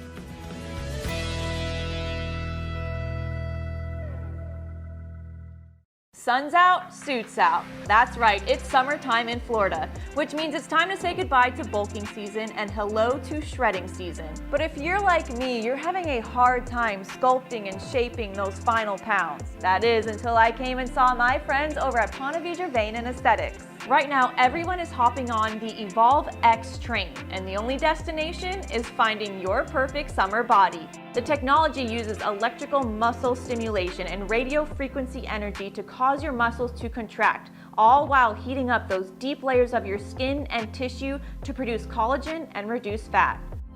It's like doing 1,000 sit-ups in 30 minutes. No pain, no needles, just results, right? That's right. So leave those winter layers back at the station and come look and feel your best with the team here at Ponte Vedra Vein and Aesthetics. Visit them at one of their 2 locations, either over in Ponte Vedra or on the south side. Welcome back to the Brent and Austen Show, streaming on the Action Sports Jacks 24/7 network. Weekend wager time. Austin hit the mark. Now we got to try to catch him in the next 2 weeks. And there you see November. Casey's got to get going. I heard you guys all need to get. Oh, you guys. I'm looking at the wrong thing now. Okay. I'm in last. Gotcha. I heard I got screwed last week, though. Yeah, Did you get screwed? I don't know. Austin said we didn't count. Yesterday when I saw him, he said we didn't count your bet. I said, oh. So it sounds like I got screwed. I don't know. We did not count your bet. What happened? Okay, so you had a 2-leg parlay with Chris Rodriguez, I think, sure. and BTJ. Running back for the Commanders. Okay. And BTJ didn't play, obviously. You actually didn't get credit for the bet because you picked Chris Rodriguez. Excuse me. Sorry. That's unfortunate. Sorry. It was Nico Collins and BTJ. I think I did bet on Chris Rodriguez. You did, but that one didn't hit. Of course not. It's Chris Rodriguez. Bro, there's way too much value. He actually got that advice from Terry Rozier. Dub. Forgot about Mr. Terry. Settle down on Scary Terry. Anyways, yeah, I mean, Nico scored, but because you had BTJ and weren't able to swap it, it became a single straight bet, which are not allowed. Gotta be a parlay, Casey. Okay. No, that's fine. Is that you were not the only one who was not benefited from this rule. Austin had one earlier this year that did not count. Oh, I actually counted because it was 3. Remember? I know. I exactly remember the exact bet. It was a 3-legger, not a 2-legger. Yeah, it was a 3-legger, and Jalen Warren didn't play. So then that and we established the rule. No, that's fine. We established the rule. That's fine. It's cool. It's my bet. I came up with it, but that's fine. Will there be an appeal process, Jamar Chase? Or are we good? You can appeal. No appeal. I get it. I'm not. I think we can move on. I just want to know what happened. Fair. What was it going to be? $11? $11. Yeah, that's why I'm just like whatever. Well, no, I mean 11. It could be significant. It'll be interesting to see if it plays out. Then we take it to the Action Sports Shack Supreme Court. Nice. I won't win that one. I don't know who it is, but they don't like me, I'm sure. I've got a strong feeling. Well, it's not going on the other side of the building. As he was saying, Brent. I still feel like I'm not winning. I know I'm not winning if it goes the other side of the building. They might execute me. But, I mean, over here, I just feel like I don't have that many friends either. Oh, man. But, all right. All right, what do we got? All right, you're going to go first. I am. Yes. All right. Oh, here we go. Put on your sunglasses. Yep. Good point. Put on your sunglasses. I got a 7-teamer in college. Stop it. This guy's sick, man. He's a sick pup. Yeah, but it's a lot of favorites, man. It should be pretty easy. Long Island. I did it on purpose. I wanted to get Who are Long they Island. playing? I can't Wow. Wagner. They're 7.5-point favorites. We're going to go with the Long Island Paint Schemers to win. Okay. Let's go, baby. The Sharks. Army, as we head into Army Navy, Surplus coming up in a store. couple of weeks. Army's pretty good. UConn down at FAU. UConn's been good. UConn is winning games. Yeah, they are. Yeah, because they have Georgia's point guard from last year. I think. This is basketball? No. Oh, I thought it was, yeah. it's Oh, I football, thought this right? was basketball. That's football. I had no idea. That's not basketball. Stadium Pulse every Saturday. Or, I was every like, Friday, what is everybody. he saying? Does that mean Georgia's center went to UConn? That's what I was thinking. I was so like, lost point here. guard? What's he talking about? Because then I looked down. I was like, okay, Vanderbilt. I didn't think there was any way you were betting on Long Island football. Oh yeah. Do they even play basketball? I don't. That's. Well, do they? I mean, they really play football. You're telling me Georgia's point guard went to UConn? I know. Oh yeah, he's nasty. Silas DeMary. Wow, they must have paid him a lot. Him and Ace Newell. We were raw last year. We You guys went to a were tournament. You guys were were not raw raw. last You were year. not raw. Georgia Standards. raw. Georgia Standards. They absolutely weren't. You went to the tournament and got absolutely annihilated in that first round game. I Yeah, it forget was who fun. I had a great time watching them all year. I watched every game from starting in the SEC play. How good is your equestrian team there up in Athens? Struggling. I have Ace and Newell behind on NIL dollars in that department. Hamby, who's the We the could actually white dude that use rocks a lot the more man people bun? riding horses. Maybe they could turn in their cars and just carriage around. That's actually pretty good. We'd have a Hamby- better ball club. Hamby, do you guys still have that one player that wears like the man bun, the white dude? I can't remember his name. He's Blue a point Cane guard. is still around. Okay, He's already he's still there. Blue Cane. Is he like doing anything, or is he kind of just leading scorer. He's averaging, I think, 15 a game so far. I stand corrected here. I thought he's Alex Caruso. Turns out he's more of a a scorer. Okay, cool. There we go. for Anyway, I've derailing got that. Texas, Vanderbilt, Michigan, and Illinois also to win. There we go. Illinois over Wisconsin. There. Careful, Brent. I'm a little concerned about Texas. Vandy. Oh, I'm not concerned about Texas as much, but They suck. Vandy. And Long Island. I'm a little concerned about Long Island. really? Yeah. And then, so anyway, that's 10-49. And there wasn't a lot to get into, I didn't think, this weekend with a bad college slate. Then the NFL. I think the Bengals are going to beat the Patriots with or without Joe Burrow this week. Hold down. And what's the trend? Trendy is that he's playing, right? Yes. And then they really would look good there. Packers, I think they win the game. I lowered that one down a bit. Chiefs, I think they're going to win the game. I think that's great value for the Chiefs at a winner. And 49ers on Monday Night Football. Panthers, listen, I think that's an interesting game for Monday night. Nobody would have said that at the beginning of the year. But I think Carolina's kind of interesting. That's And Monday night? That's a Monday nighter. YouTube TV, take it away. Y'all know Carolina Yeah, Mike? ESPN. Go back to your holdout. That's terrible. Who's watching that? I will, but who's watching I that? think a lot of people will. Shout but out Carolina Mike. 49ers. Yeah, I have will George get Kittle it going. So anyway, there we go. I'm gonna have $92 by the end of the weekend. You know Josh Jacobs probably not going to go. Yeah, that's fine. Packers will win. You hate JJ McCarthy too? Yeah. We There's know some you wild do, Casey. memes going around on JJ McCarthy. Yeah. Oh yeah. Yeah, just some. Does that have to do with the Epstein stuff? No. No. You I wish. saw. It's I not saw even someone. Like, I don't think it's terrible. It's just like, golly, man, they're all over him right now. I saw someone say that they should cut JJ McCarthy so he's a first round bust or whatever, and then the Vikings should bring him back because they do a great job of resurrecting first round busts. That's really good. It's wild that they had Darnold, man, and they didn't stick with it. You know. And listen, I saw Seattle leads the NFL with 20 turnovers this year. Isn't that crazy? Huh. I think they Never lead would've the guessed. NFL. They have 20 turnovers and they're good. There's Shout out he to doesn't their have 20 in defense. it. I mean, how many? Who's fumble? How many? How That's a many lot of fumbles fumbling? because he's thrown 10 picks. But that's a lot. He's probably Jeez. fumbled it about 3 or 4 more times, and then you got 6 other fumbles. This is Austin. All right, Austin.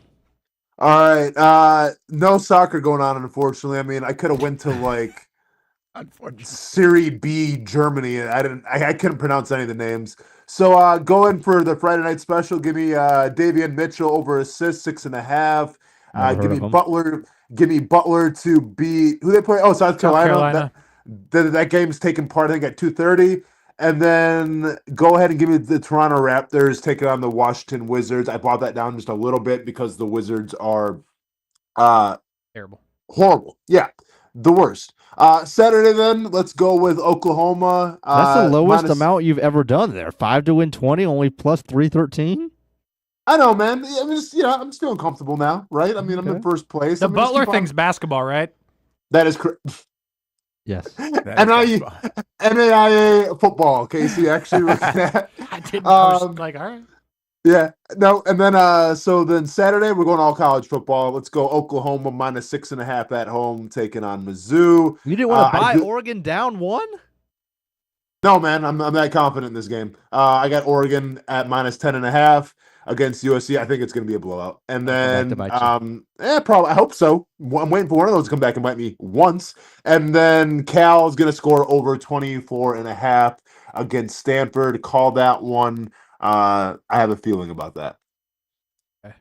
So I have to go off of. That's what we'll call that. Just go and call it that. And then Gibbs scoring a touchdown on the games. He doesn't score a touchdown the following week. They seem to facilitate him the ball to do so. So give me Gibbs getting a touchdown. What's this gentleman's name?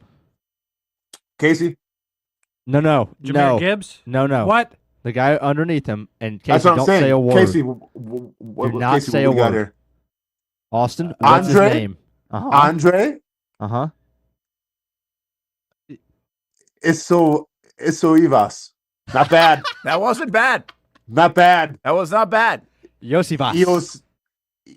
Iosivas. That was not Andre bad. Iosivas. Yep. Andre Better than Iosivas. Right?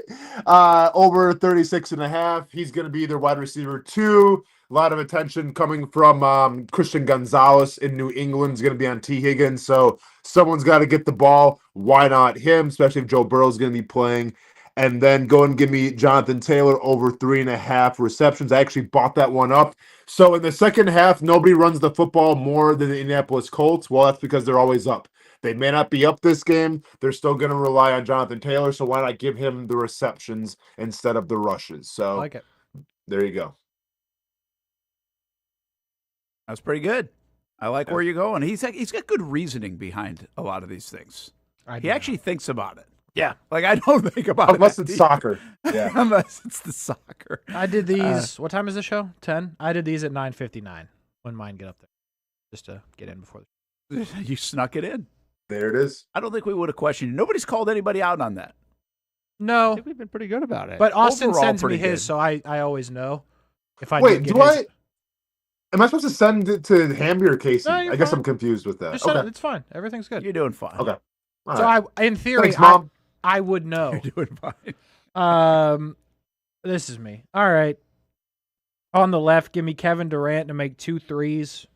Feels pretty simple. That does seem pretty simple. Give me Jabari Smith. Never heard of him. What about Jabari Smith Jr.? His son. His son, because that's the one I'm betting on. 5 boards. And then in that same Wizards Raptors game, give me the Grady Dick, over 1.5 threes. That's not a real person. I don't even know who that is. You don't know who Grady Dick is? I don't think so. Hamby? You guys have never heard of? I'm being dead serious.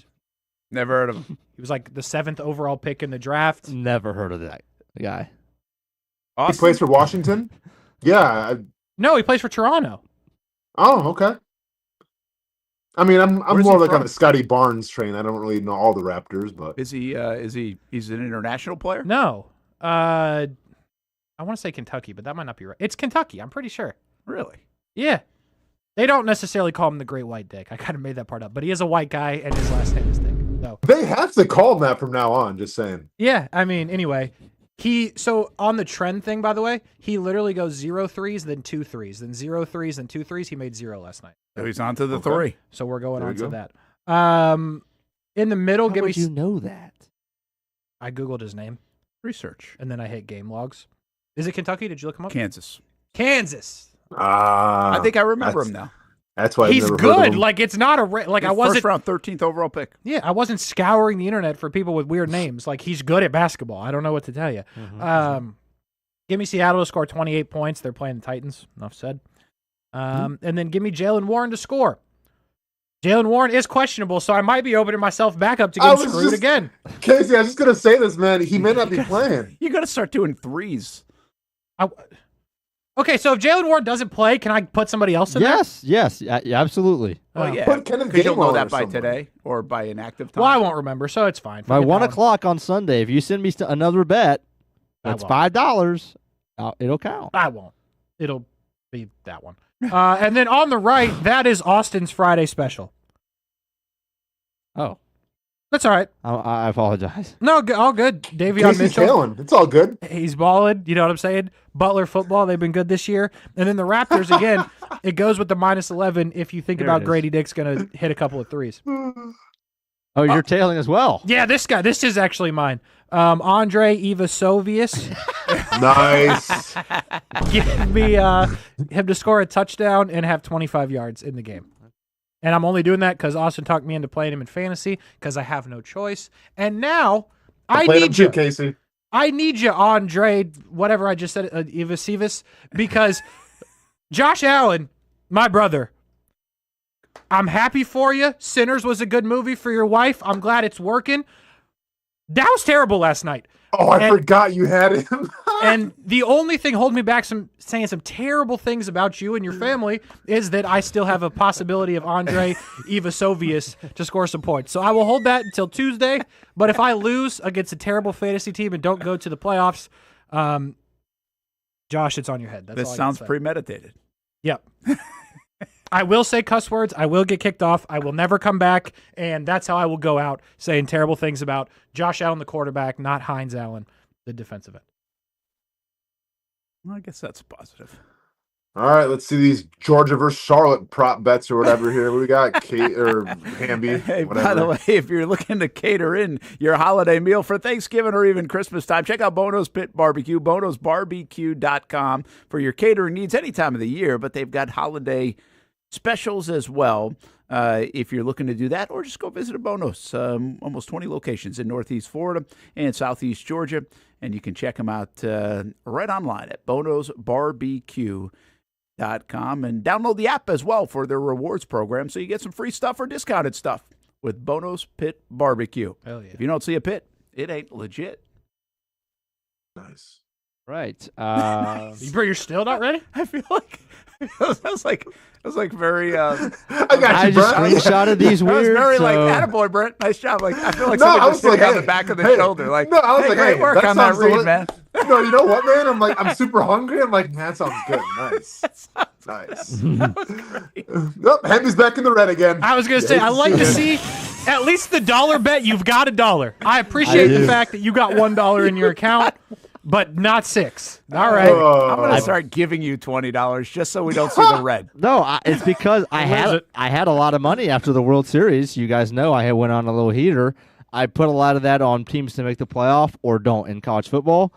So it wasn't as much as I lost the money as I used it in other areas that's currently pending. Reinvesting. Yes, That's right. And we're some Funkos for, like, what's his name?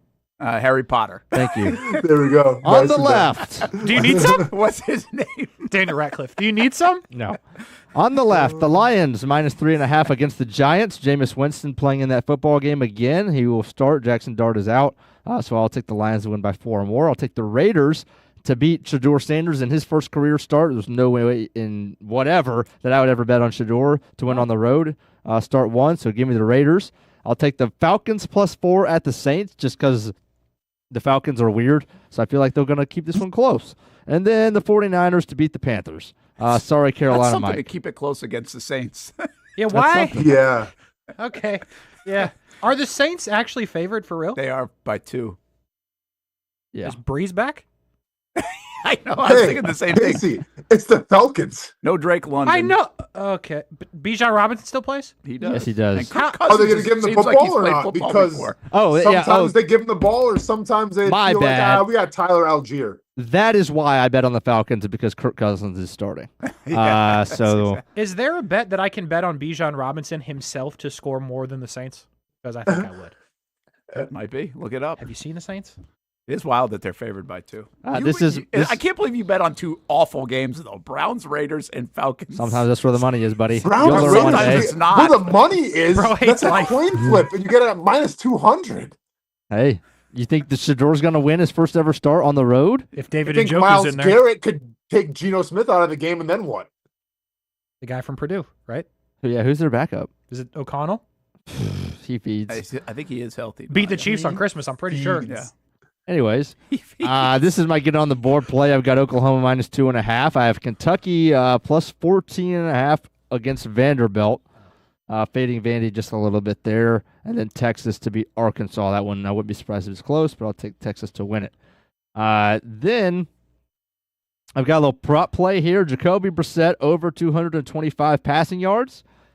Trevor Lawrence over 200 passing yards. Ooh.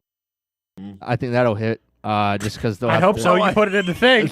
Yeah. Well, That's I kind don't of the normally gimmick. bet it. I'm just saying. That's kind of the gimmick. I was gonna give some reasoning. Okay, anyway, whatever. ETN, what is the ETN reason? 10 yards in the first quarter.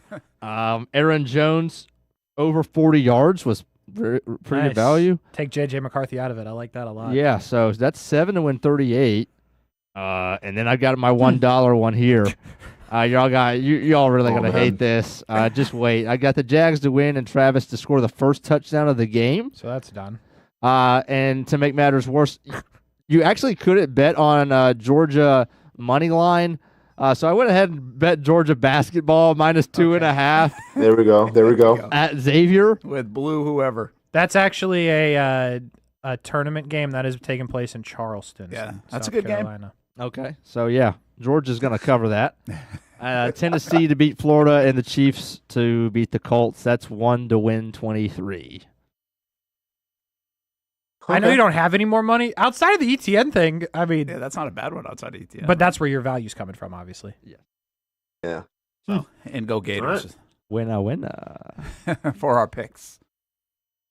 Couldn't even bet the Georgia money line, huh? That's crazy. Yeah, you could. No, of course Wow. not. What is Who are they that playing saying? again? Charlotte. The minor 49ers. That's a really bad football game. Is Kirby Smart the guy that we talked about earlier this year that doesn't cover the 40-something He point doesn't. spreads? He doesn't. That was that. Nope. I know that, but I can't bet against them. So What do we know about Charlotte? They ball or I don't think so. I don't think just so. their first game? Very You guys nice. are making it sound like they couldn't possibly suit up. Very nice college campus. Oh, let's see. That's what I know. They are 14th in the AAC. Okay. Competitive. Okay. Competitive. They're 1-9 with their only win coming against Monmouth. Yeah. so they're not covering. It was good in basketball sometimes. They just lost to UTSA by 3 touchdowns.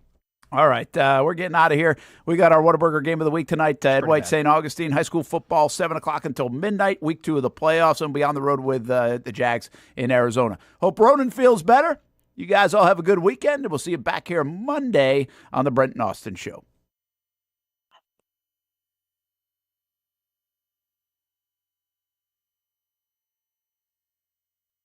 Hi, I'm Greg Mackey from Cycles of Jacksonville.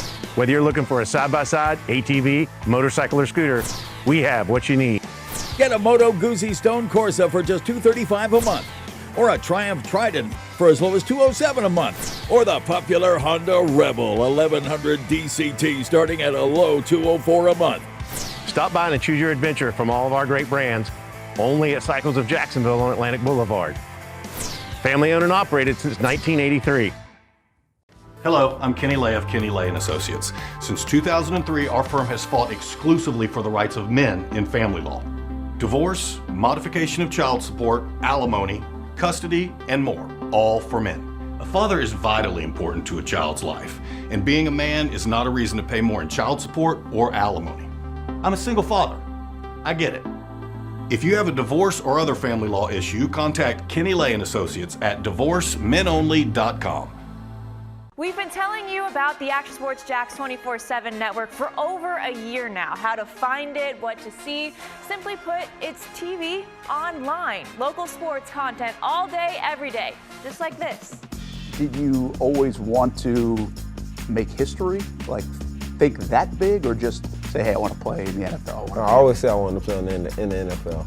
Cuts it back to her left side, takes a shot, and into the back of the net. Oh, what a pass. Oh, my goodness. What a pass! And they have been. We've been talking. We've been articulating. I did have a sense that they wanted to be bold, that they wanted to make a splash.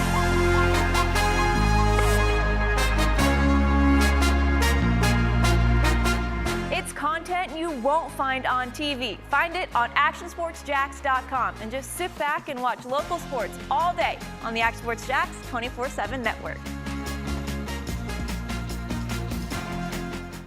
How do we make Mason's famous lobster rolls? It's simple. We get up before dawn, head into the open waters of Maine, haul in our traps by hand, and send only the best straight to our restaurants, where we add warm butter or chilled mayo with a squeeze of lemon and pile it on a toasted split-top roll, just like it's been done for nearly a century. That's the recipe for Mason's famous lobster rolls. What's been going on? We're both dealing with a lot of guilt right now. Can't sleep, can't eat. You see that brand new Hyundai Santa Fe? We only paid $100 for it. Looks like we're out of time. Breathing exercises. Inhale, exhale. Enjoy the new car. Okay, thanks. Deal so right, it almost feels wrong. The Hyundai Getaway Sales Event. Get a Hyundai Santa Fe with 0% APR for 60 months, plus 0 payments for 90 days, or get $3,500 bonus cash. Hurry in. What a throw! Touchdown, Jaguars! We're coming for you. They're going to get him on the ground, and that's going to end the ball game. We show no mercy. Lawrence looking deep in the end zone. Touchdown! Duval! ETN is going to take it all the way! Right here on CBS 47. CBS 47. Right here. Your official station of the Jacksonville Jaguars. And the Jaguars strike first. Go Jags.